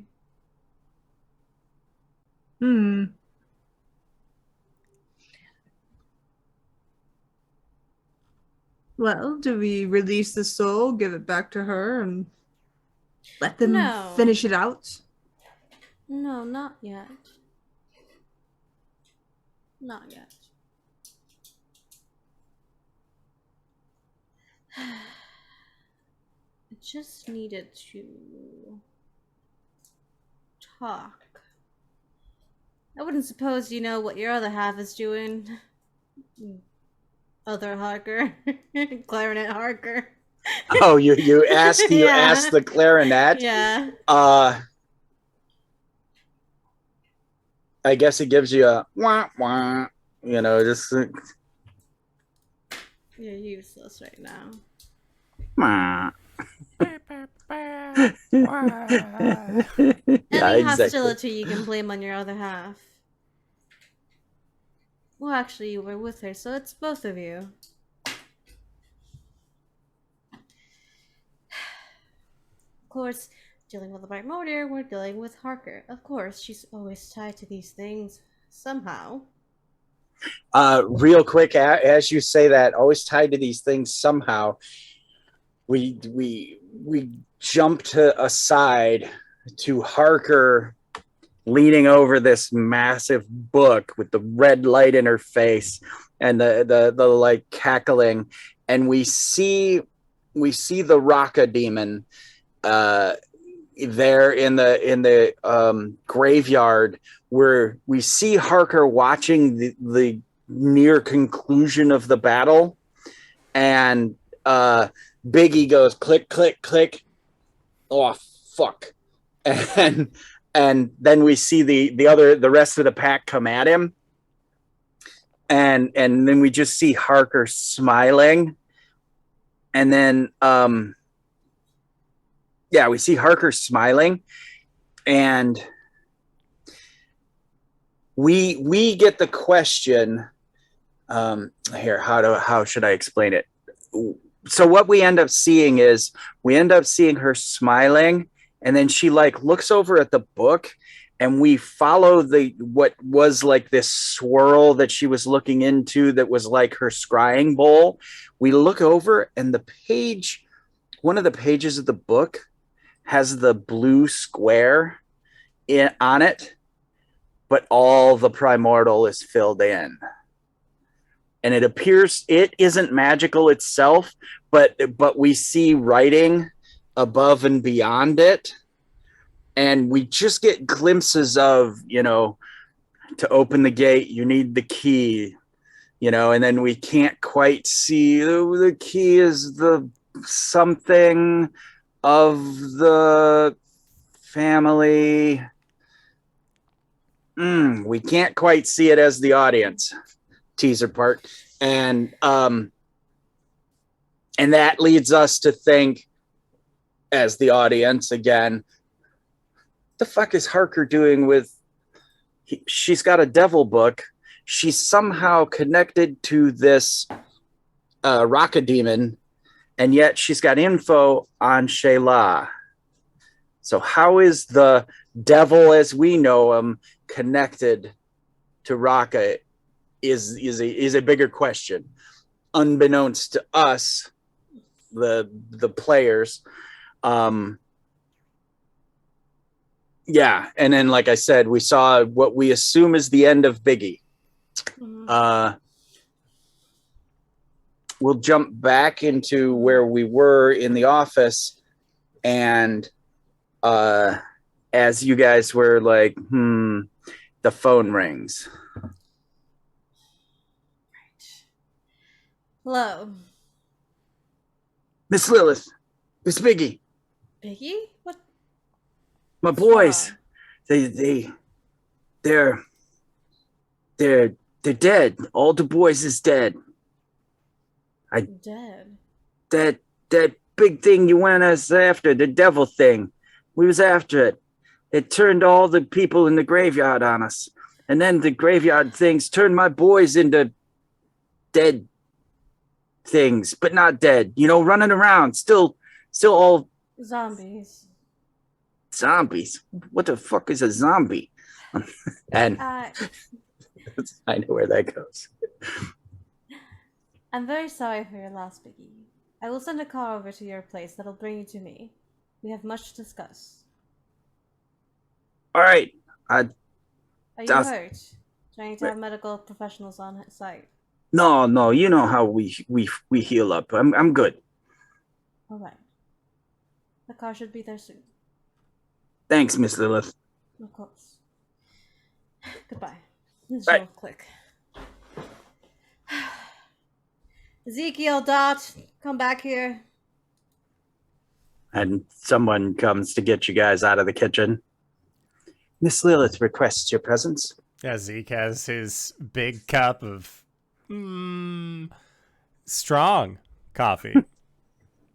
Crunchy coffee. All right. Just Okay. a cat on his shoulder. Coffee. You You wanted us, Miss Lilith? Yes. So, there's a few things. First, Ezekiel, I was able to perform a magical ritual with Beltane's help last night to find out how exactly that piece of velum was made. It also contains your father's blood. Unfortunately, I'm very sorry for that.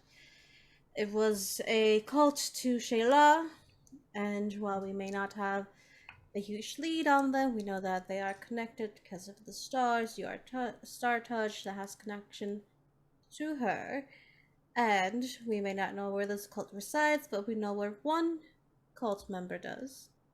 We've been to their house.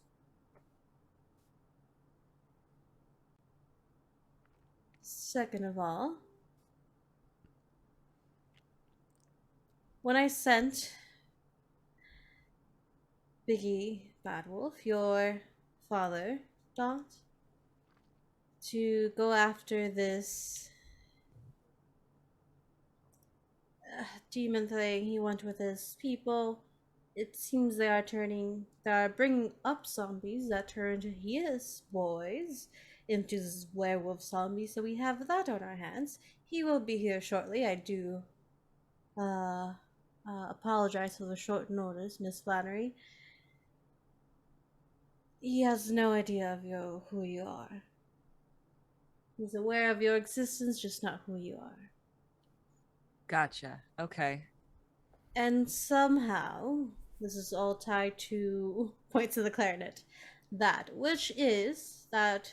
clarinet is a phylactery to the good part of, what was Harker's first name? Rue. Rue. That's her name. Yeah. Fucking hell. To the good part of Rue Harker's soul, while the bad part, which she had sold to the devil, is out running around in her body, somehow connected with all of this. Wow. That's Yes. a lot to take in. Yes. Well, Tuesday. as an update, my print shop got broken into last night, Yes. and evidently somebody screwed around with the machines. I was thinking we should head over there and check that out. How did they screw around with the machines? I don't know yet. Nobody knows the machine as well as I do, and I don't think there's enough people over there who are familiar with magic. I mean, certainly not the boss. Well, that makes sense. Print shops are made of iron, and most supernatural things stay away from that. So, possible human connections. Also, Ezekiel, they are looking for a key. When I saw this vision of who created that velum, but I have a strong feeling you might be the key.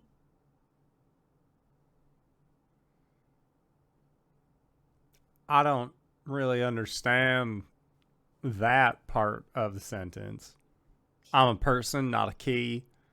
A key can just be a term to refer to something that opens something up.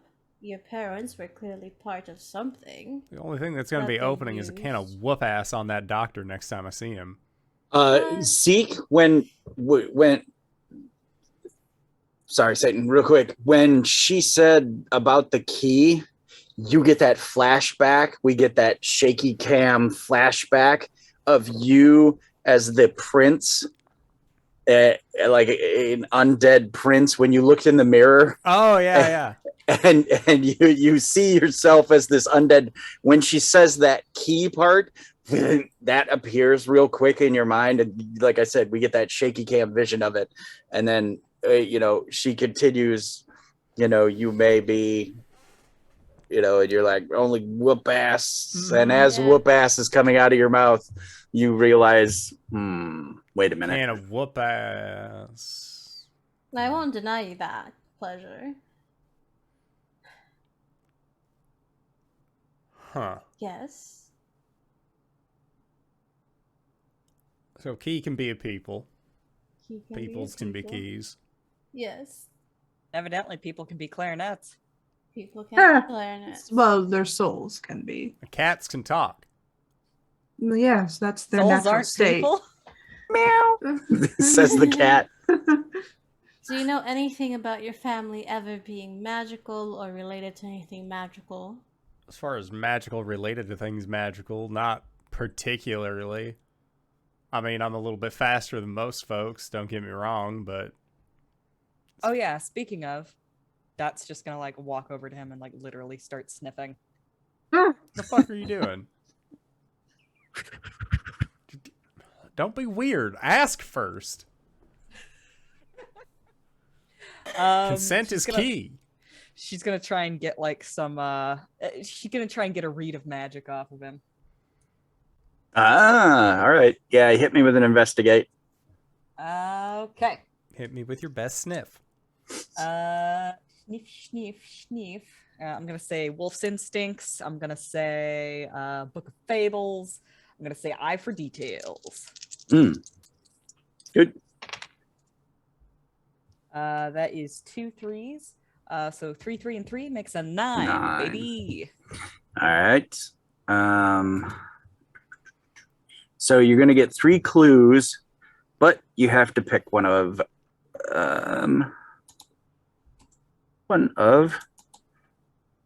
these. Ask me a question, motherfucker. Okay. All right. The dot default. I'm an open book, baby. Yeah. Let's see. What is? Dot just got the microphone drop that her dad is coming. Where's her head at about that? I mean, that was a huge lore drop, and now we're going to say, as you're sniffing him, as you're sniffing Zeek, you kind of like, bing, that rings in your head like, my dad's coming? I think that she is conflicted over that, because on one hand, like, her mother always told her to like stay away from the magical world, and like specifically always said, like, stay away from Biggy Bad Wolf, he's bad news, he's all about crimes and shit. So like, but like the other half of her is like, I've been like rebelling lately, I've been like embracing my heritage and stuff. So like, I think she's like sort of, and she's conflicted on that. You've been hanging out with Beltane and Lilith, which are the crime bosses of Biggy Bad Wolf. Yeah, well, that is also true. But like, true. but the fact that she is also related to him is another like monkey wrench in the system, because there's all kinds of feelings like caught up in that, because now it's not just like mortal world versus magical world, like versus like what am I doing here, like this is also just her fucking dad, and so like that's I think that's really what it's coming down to, is she's nervous about a dad that she's never met showing up, and how that's gonna hash out, and she doesn't know what she's gonna do. Awesome. This place is big enough that if you really did not want it to, you won't have to run into a person in this house. Castle? Castle. I do have a castle. Cool. Do I So- smell magic on Zeek? All right. Does Zeek reek of magic? Does Zeek reek of magic? Zeek is definitely got. I got grave touch, maybe a little Yeah, star touch. exactly. Yeah, he's got a lot going on there. Yeah, you hold on, dude. Seriously, you're a Your own punk. cat. Yeah, Oh. she's up in the rafters now. Okay. Yeah, So I get 3 questions. right. The first one's basically, does he have magic? The answer is yes. Yes. And it's X, Y, and Z, all of the shit that's happened to him. Second question, is there anything other than that? Is there something deeper? Is there something that's inherent? Is there something tied to his fucking blood? Like, what's going on with him? Yeah, the velum, the ink, and him are all connected. So like underneath those daffodils, I can smell, like, you know, the heritage between. So I want to say that she like sniffs Zeek, and then, like, you know, he's all like, you know, fuck off, and then she, like, you know, doesn't react to him, kind of like has an internal crisis moment where she like thinks about her dad for a second, Right. and then she's like, Dad, and then like looks over at the velum and then walks over to that and sniffs it again. Mhm. Yeah. And she can like smell, like, you know, the relation between the two of them, and it's on that deep, almost spiritual level kind of thing, you know. Okay. Third question then, and I'm gonna take a hold from, well, I guess I that's mechanically that doesn't work. I'll come back to it if it applies. Okay. Cross-referencing what she's been studying before. Mhm. If she had to tie Zeke's family specifically to something that we've been dealing with right now, what would be the closest tie? Mm. Can I help with that? By asking Zeke if he'll let me drink some of his blood? And can I sniff it?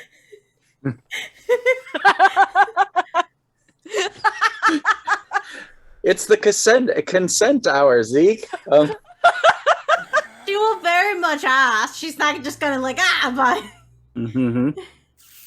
I mean, you're literally balls deep into the magic world. Might as well just give up a bit of blood, you know? I don't even have to bat you. I could do it. It's just a little prick. Zeke just pauses and just like slow sip from his coffee till eventually it's done, and he's done with the sip and he sort of swirls it, thinks for a moment. Fuck it. What's the worst that's gonna happen? I turn into one of yous. No, that's I turn the into whole one of process. hers. No, Points that's there also you the go. whole process. I turn into one of him. No. I don't bite people. I turn into one of those, and he points Yes. towards Yes. Dusty. Yeah. She'll put God, her you hand wish. out for your hand, and There you go. she'll take. Be a She has werecat. her hair pin back, so she'll take like the hair pin, and It's, the like, end super is sharp. Yeah, it's super sharp. So she'll take a finger and Nice. prick it. Mm. You actually have to prick like pretty hard. Like his hands are Yeah. super calloused. Yeah. Aw. Yeah. And Twist. Why don't you just stab him in the arm? why would I? Um, She just pricks a little. It's pretty sharp. Mhm. And she'll let Dot sniff it first, and then just kind of, she won't lick Zeke. She'll just take it with her own finger and just. Mhm. Hold on. Man. All right. If she Just doesn't have pass to it put her around, mouth baby. on people, she's not going to. Right. Perfect. All right. So, Dot, you get a sniff, and Good taste. Lilith gets a taste. Yeah, there's a What do lot. I Beltane get at? slaps it. You definitely drink too much coffee, and you need more vitamin C in your diet. I don't know what that means. What are vitamins? She looks at Beltane. You should probably start him a multivitamin.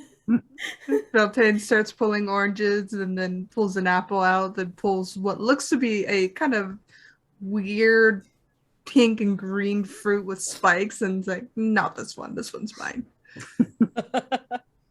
Nice. Nice. What do I taste with my vampire taste? What does my vampire mouth see? Yeah. What did you didn't have any clues left unspent or anything, right? You took my clues. Okay, yeah, I did take your Yeah. clues. I can roll again. Yeah, if you'd let's like me let's to. do that. Okay. I mean, I'm willing. This is a question. Playing hard and fast. I've got +2 holds from my cross-referencing from earlier. Am I able to contribute those to Lilith? You can I one would like- or more. I'd like to give her 1 for Okay. now. Okay. Thank you. Would I be able to use my power tag? Steal powers. Mm. So it would give me their powers for a moment, not forever. I don't think. Right. It might be forever. I'm not sure. I think it's just for a moment. Like for a scene. Right. So if I know what he has, I could kind of correlate it to a creature or a being or whatever magical. Oh. Yeah. So like Using that old noodle. absorb his magical abilities just for a moment so that you can know him because you've been him. Yeah. Exactly. Yeah, so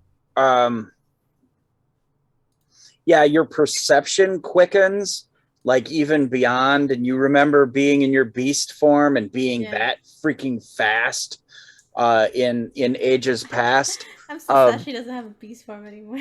and you know, you can feel his like quick draw, the way as his blood courses through his veins. You see the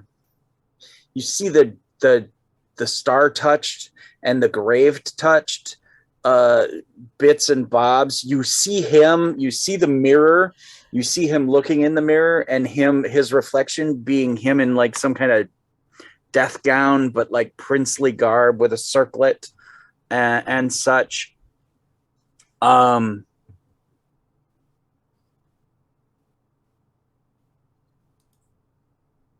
Yeah, I think that's what you get from that. Maybe. So those are the powers and what I get. Yeah. Would I be able to roll to kind of cross-reference with Dot and use that +1? Oh, sure. All right.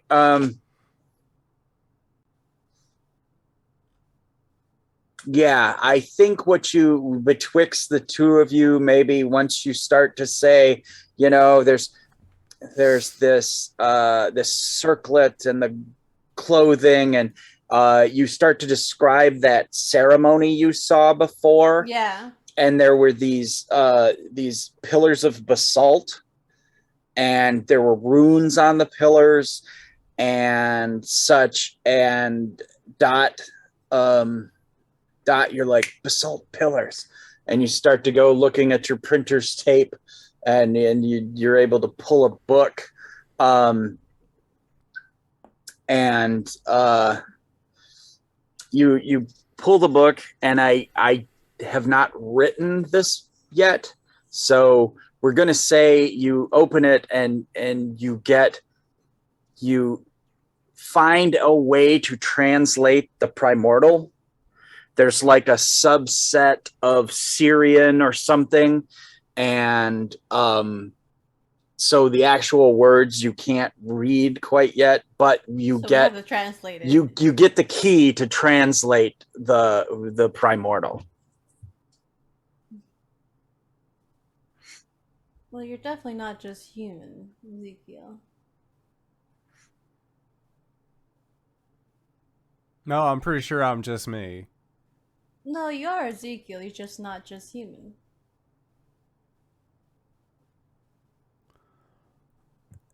All right, I'm going to be quite frank on that. Maybe explain it in a way that I might be able to follow. We are Magic. trying to figure out Thank you. what it is that you exactly are, but you definitely have magic in your blood. Your quickness, your senses being so sharpened, that's it's not just from practice. I thought that was the caffeine, I'm not going to lie. That is fair. You drink quite a lot of caffeine, I could. I mean, you're magic the same way I'm a werewolf. I didn't get bit or anything. It's just who my dad was.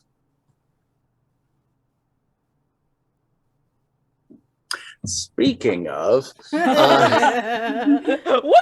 Whoops. Think of the Dot, Biggie and he shall appear. Dot, were you gonna disappear? I think that's her plan. Okay. So we get this scene of the car pulls up into the portico, and we see the door open, and we see a taller, handsome man in a zoot suit that's it's too big for him, but we can tell that it's because he's in man shape. But Not he's wolf shape. wolf shape, but he's a big guy, and he's got the hat. And as he steps out of the car and is heading towards the front door, a servant opens the front door, and we see that one of your damn viewers has approached and said, Madam Lilith, Biggy Bad Wolf has arrived. Dot. Just looks to Dot. Yeah, well, I want to say that there's a shot of all of them standing together, and then the camera whip pans Madam Lilith, and then Biggy Bad Wolf has arrived. Whip pan back, she turns around to look at Dot, and Dot is gone. Yeah, and then we see this scene. We get this kind of it's the sad song from the clarinet from earlier, and it's playing the sad melody, and we slow-mo see Dot walk out of the room, cross the doorway, as we see Biggie step into the room, and Biggie wrinkles his nose a little bit, and he's looking around, and then we blip into real time again. And Biggie says, yeah, I think we got some problems, Miss Lilith. I think we do. I'm very sorry about your boys. Yeah, I mean, yeah. Are they dead? Well, we've had zombies in town, and there's been more of them lately. Yes, but I am working to deal with that. But none of them's folks was eating other folks and turning them folks into other folks. I mean, Yes. No, I do recall a situation where that happened in a different town. As this conversation's happening, Beltane will go up to Biggie and just kind of walk behind him and just place a hand on his shoulder and lean into his ear and say, Did you get bit at all, Biggie?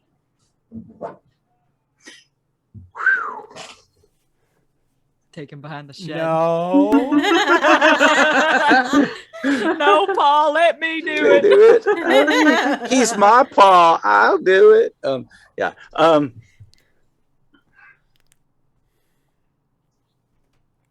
Boy, if this was 5e, I'd say roll an insight. Yeah, let's roll for it. Just give me an investigate. Okay. Cool.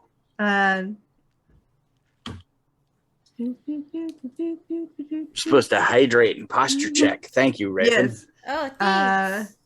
Magical protection, because I would say this is more of making sure there isn't a health crisis. I Mhm. could argue that. So 11. Biggie like pauses, like, no, I ain't been bit. He doesn't say that. He stops and he like, you look down and we see that like on his zoot suit's got holes in it, and we then see that so Biggie's been bit in his calf, and we have a flashback of the boys coming at him and Biggie just like ripping his boys apart. And then we see the big Raka avatar knock him down like a bull rush, knocks Biggie backwards, and Biggie rolls and one of his boys bites him in the calf. But Biggie boots him off, and then Biggie throws himself down the hill and he falls into the ocean. So yeah, that's how he got away, basically. And when you say that, he goes to say, "No, I ain't been bit," and then we all see, and Beltane, you notice it. He fixes his cuff and stands beside Biggie and says, "Well, there's one of two ways to solve this." What, Belle? You're making me nervous. You got that look in your eye. And he looks down. Silver's a nasty thing, isn't it? Well, yeah. Stunts a werewolf's growth. Stops regeneration. No, it's either your head or your leg. Whoa. I kind of like my head where it is. That's a good thing. I mean, the boys, they all changed right away. I mean, why does maybe I'm special. I'm sure you are, Biggie. There are some arguments, but unfortunately the arguments for those cases are non-existent in this particular scenario. Can't you magic it out or something? I'm not a necromancer, my dear. Kind of boops his nose. I'll make it quick. Oh, you kidding me, right? I'm sorry, Biggie. I'll make sure to get you a very nice new leg, though. One where you can store guns in. A gun leg, I'd like that. That'd be. I mean, when are we gonna mess up the car? Shouldn't we go to the kitchen or something? I have a room. I was gonna go to the garden, but sure, a room works. I have a medical room. All right. Yeah, you go to the infirmary and there's an infirmary in there. And just to move that along, Belle, are you you got a heated silver scimitar, or what do you got? I think he says, "Look over there, Biggie," and he just makes it real quick and says, "All done," and walks out. I don't think that's how amputation works. Depends on the doctor. Beltane. I want to say that as they're discussing ramping up to doing this part, we cut to a painting on the wall, and then the eyes hollow suddenly, and then we cut to the interior of the wall, and Dot is peering through, those Scooby-Doo style. eyes, Scooby-Doo style, and then it's fucking Beltane pulls out a scimitar and cuts off Biggie's leg, and then Dot just looks horrified and shuts it again. Closes it. The rays, it goes up, and as it comes down, Dot's swink, closed, and we hear motherfucker, leather belt in his mouth. Exactly. Yeah, perfect. Okay. So we hope we've saved Biggy. Dot, we walk away. Yeah, we're gonna leave that for now. Zeek, Cat, what are you guys doing? Oh, when like Biggie shows up and Dot walked away, like after they had just been like, "There's magic in you, Zeke. There's all this." Like seeing Dot leave, it'd be like, "I'm gonna go check to see if my friend's okay." Cause like my dad's dead. Like he's been dead for a while though. Whereas, Most of like, your life. Yeah, most of my life. Whereas like Dot like looks like they want nothing to do with this guy. Right. And I think that like he like goes into the kitchen thinking that's where Dot's gonna be, and then she's already like in the fucking like in the walls and shit like that, like trying to do like the whole Scooby-Doo lookaroo. So he's just like, well, I was gonna have a thing to say, but I guess she moves quick. Then like the wall opens up and Dot like hops out, slides it shut behind her, just like You know, I was wondering where you went, and now I have more questions about these walls. Also, I don't want to sleep here anymore, knowing that that's a thing. Just as an aside. I mean, it's like an old-timey castle type thing. Of course it's got secret Ah, holes in the yes, walls. because I frequent so many castles and know about all of the book learning things that one would have in order to know that they just have secret walls. She just shakes her head. She looks pale. You're doing okay. You needed something to drink, something to eat. I think she'll like thin her lips into a line and then like sort of nod and walk past him towards the fridge. Hey, no. You and... sit here. I'll make you Okay. something. She sits down. He's just gonna make her like the biggest, greasiest pile of food. I'm like, do you want eggs or bacon or beans? Oh no, it's not a do you want A, B, or C? It's you're getting all three, and you can pick and choose what you don't eat. All right, it's eggs, bacon, and beans that he's making. There's some potato in there. There's like he uses like he doesn't use the good peppers. Like he uses like green pepper and red pepper. Like red's like as far as it will go, but then there's just like a fucking like chili pepper in there, like something way too hot for no fucking discernible reason. All right, one whole jalapeno. Blah. All right, yeah, you get a big plate of bacon, bean, tater stew. It's Zeke, cowboy hat still on, shirt sleeves rolled up, but he has a like do not eat the chef apron on. Nice, perfect. Do not eat the chef. It's like covered. Like there's more on the apron than there possibly could be on your plate. And the do not eat, like the the letters have like fangs. Yeah.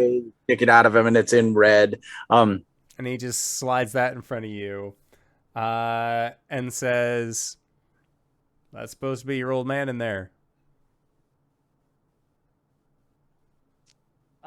She like looks at him, sort of nods, and then like starts shoveling food into her mouth. So that she doesn't have to answer him. Yeah. He just nods. All right, we can Lilith, Beltane, where are we at time wise? Okay. I think I want to do some dot print shop follow up. So who's going to the print shop? Zeke. I've still got more for the scene. Go ahead. Good. Go for it. If you don't mind. No, that's fine. Making it sound like she doesn't want to talk, but like, she finishes eating, and then like pulls out her book of fables, sort of sets it on the table, and opens it up to a random page. Doesn't matter what it is because basically all of them are the same. And like I'll say this one's like a vampire being staked, and she says, "Wooden stake through the heart." Flips the next one. and like just starts like naming off all of the different ways to kill monsters. Mm.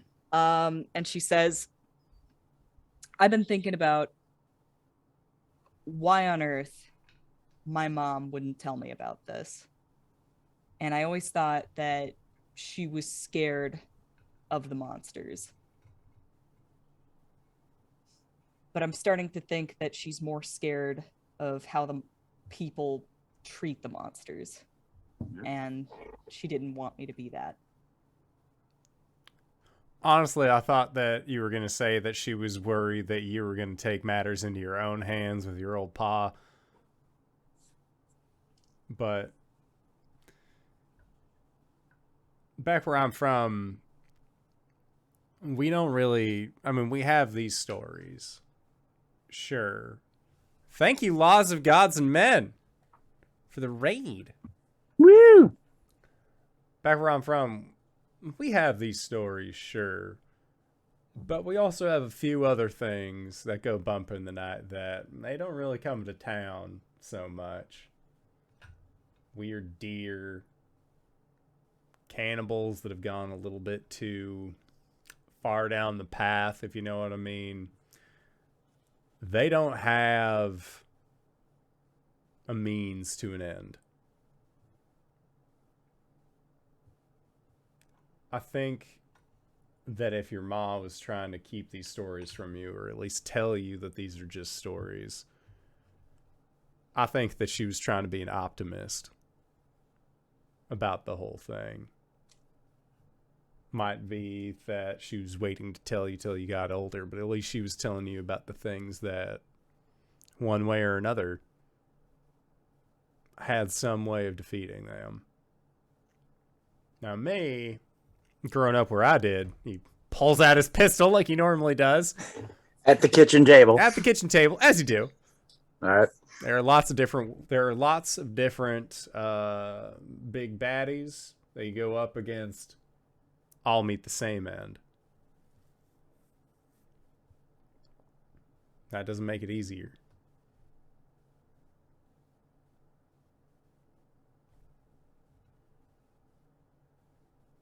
All things considered, if she was trying to keep this from you, I don't think she did a very good job if she was teaching you along the way how best to be doing it. Well, to be fair, she wasn't trying to keep it from me. She told me all about it. She was just trying to keep the part of me that was a part of it from me. She and your old man, they on good terms? I'm guessing not. She said he got hit by a train. Well, knowing you're... From the looks of him, he probably did at least once. Sorry, I thought it was...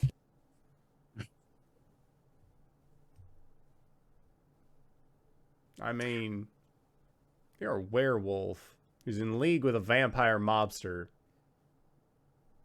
And you're already a werewolf mobster.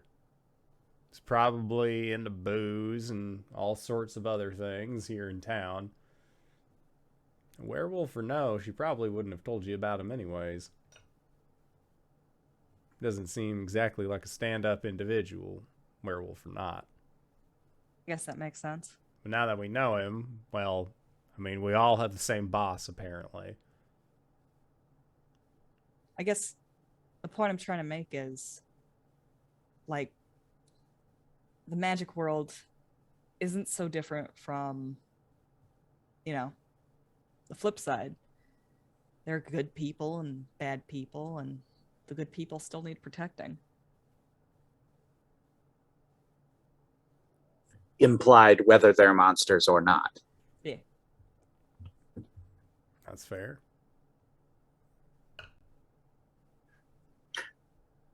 Real quick.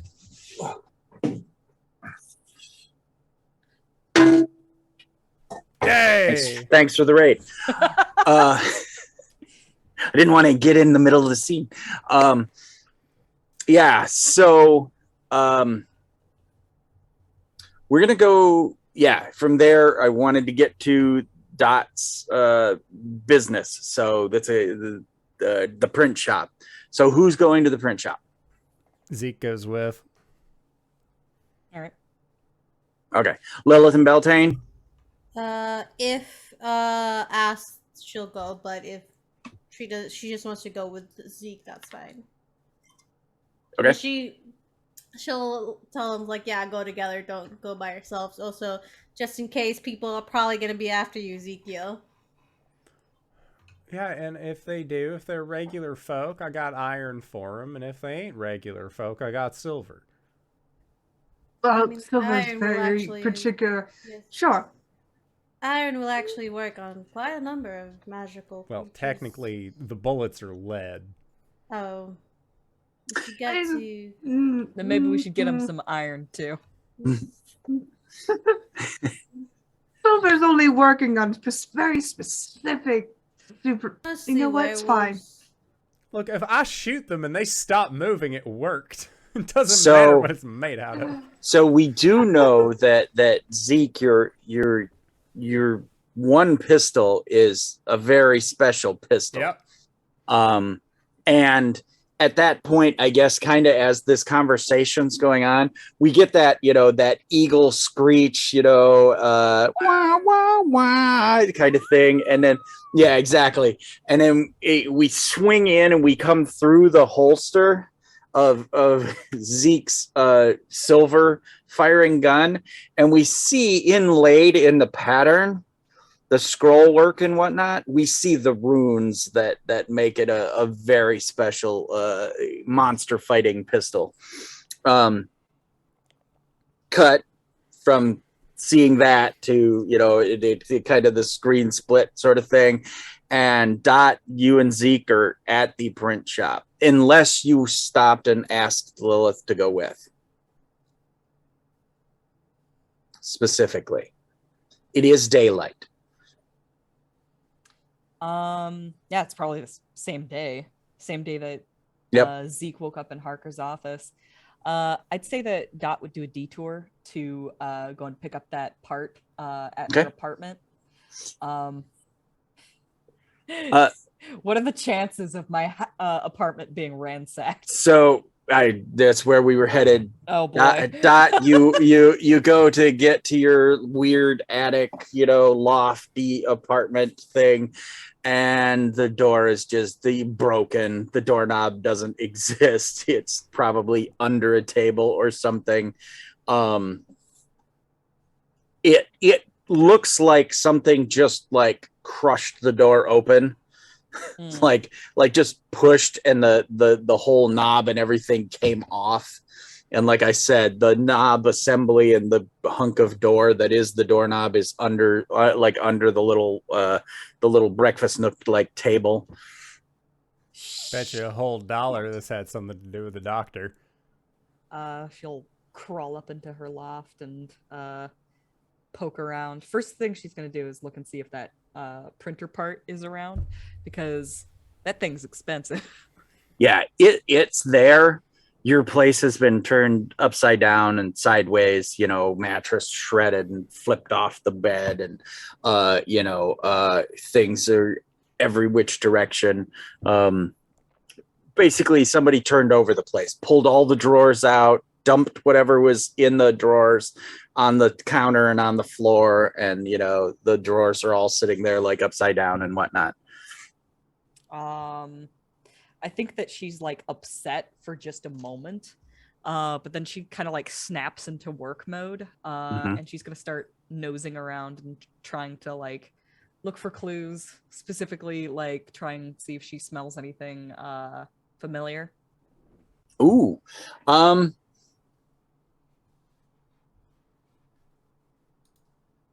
Yeah, I'm just gonna give you this one.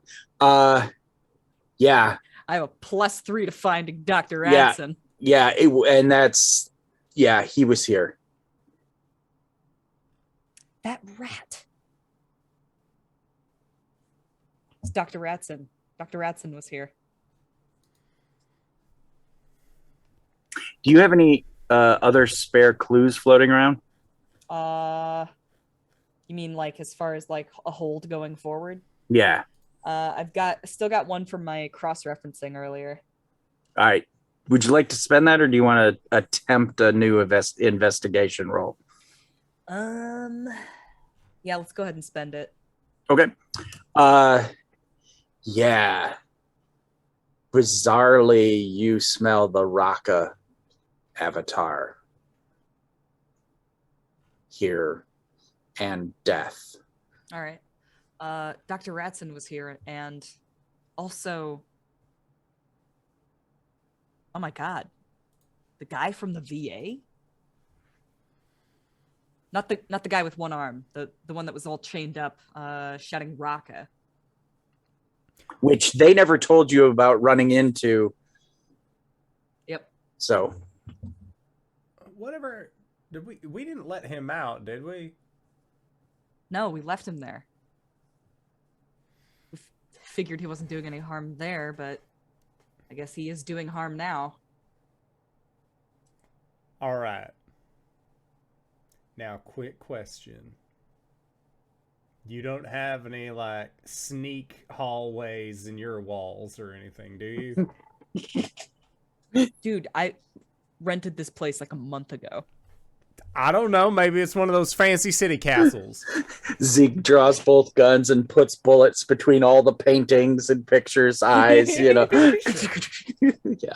All right, so the good doctor, Raka, whatever his fucking name is, they were both here. Do you know if they came together or was it separate? Because if it's separate, then we, I think, got a bigger problem on our hands. Like, if they're working together, they're already on my shit list. But if you pissed off two individuals that decided that they both knew where your house was. Well, she looks at the door and she's like, I don't know if Dr. Ratson would be able to do this on his own. Do you think Radson is controlling Raka? Or I mean, it's possible. Radson's been screwing around with primordial shit. Well, my mom and dad are like to believe that he has been.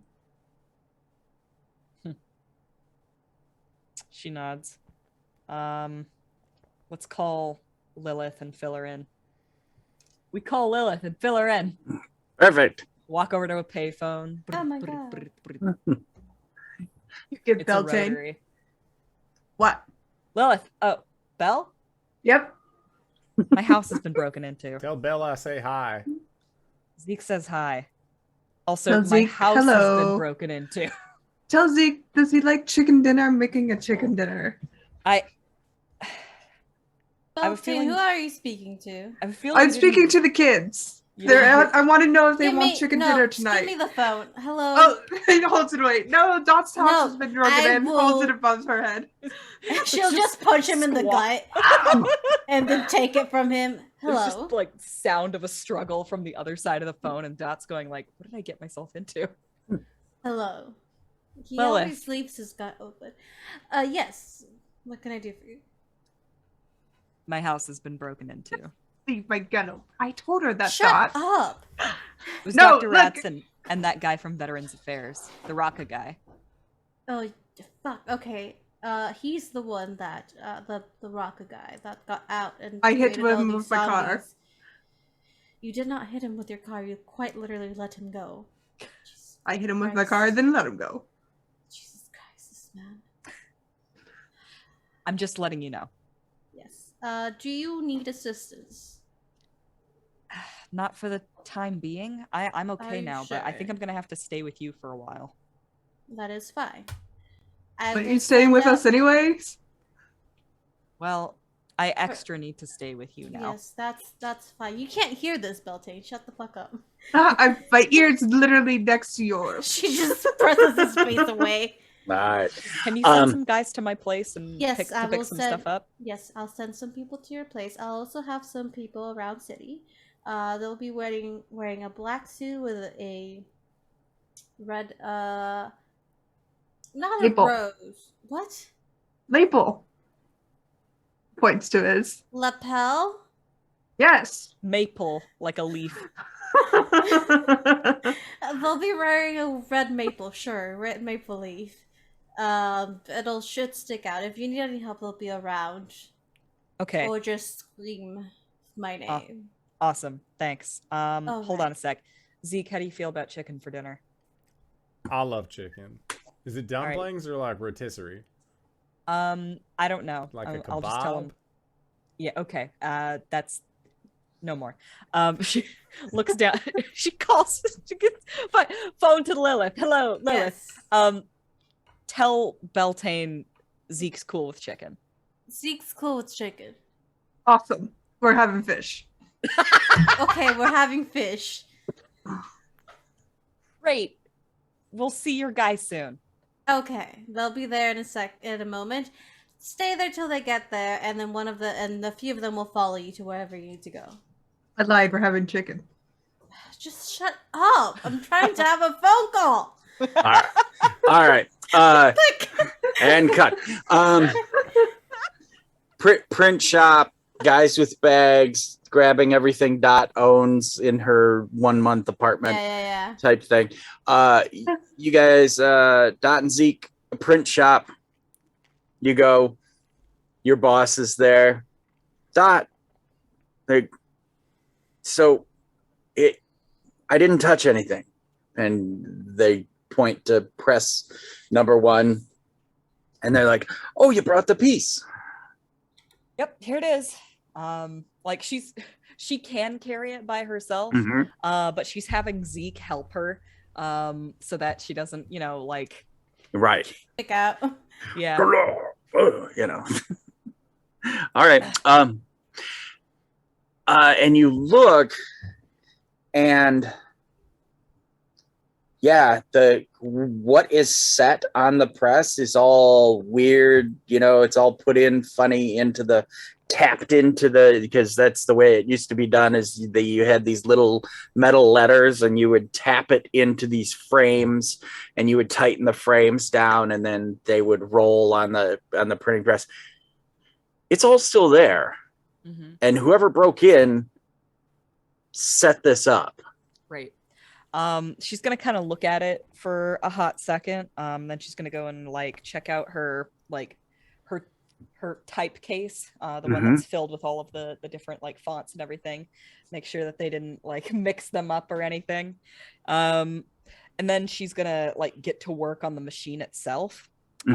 She's gonna load in a roll of paper, and she's going to print off 1 roll.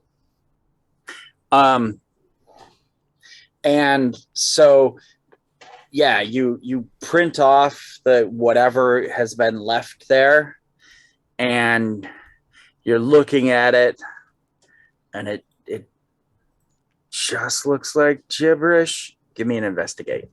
Oh boy, oh boy. Oh, nice. Okay. So I'm going to tag a power I've never tagged before. All right. And it's newsprinting. Woo! Eye for detail and the magic book all are applicable. So you are +3. Sure thing. I'll even put in troubleshooting. Oh, good one. Okay. I've got fucking 4, baby. Right. Any weaknesses that take away from that? I can't think of any. Well, I do still have silver poisoning. That could do it. Okay. No, this is a brain thing more than a physical thing. So, yeah, All you're right. +4. So I rolled an 8. That's going to give me a 12. Perfect. All right. 4 clues, and some of them I'm just got to give you. You immediately realize that what they wrote is basically once you print it, because it's all backwards to begin with, because that's the way it works. But once you print it, it's now backwards. So like they put it in forward, and then you have to now put it to a mirror to read it backwards to read it correctly. And they did a lot of things like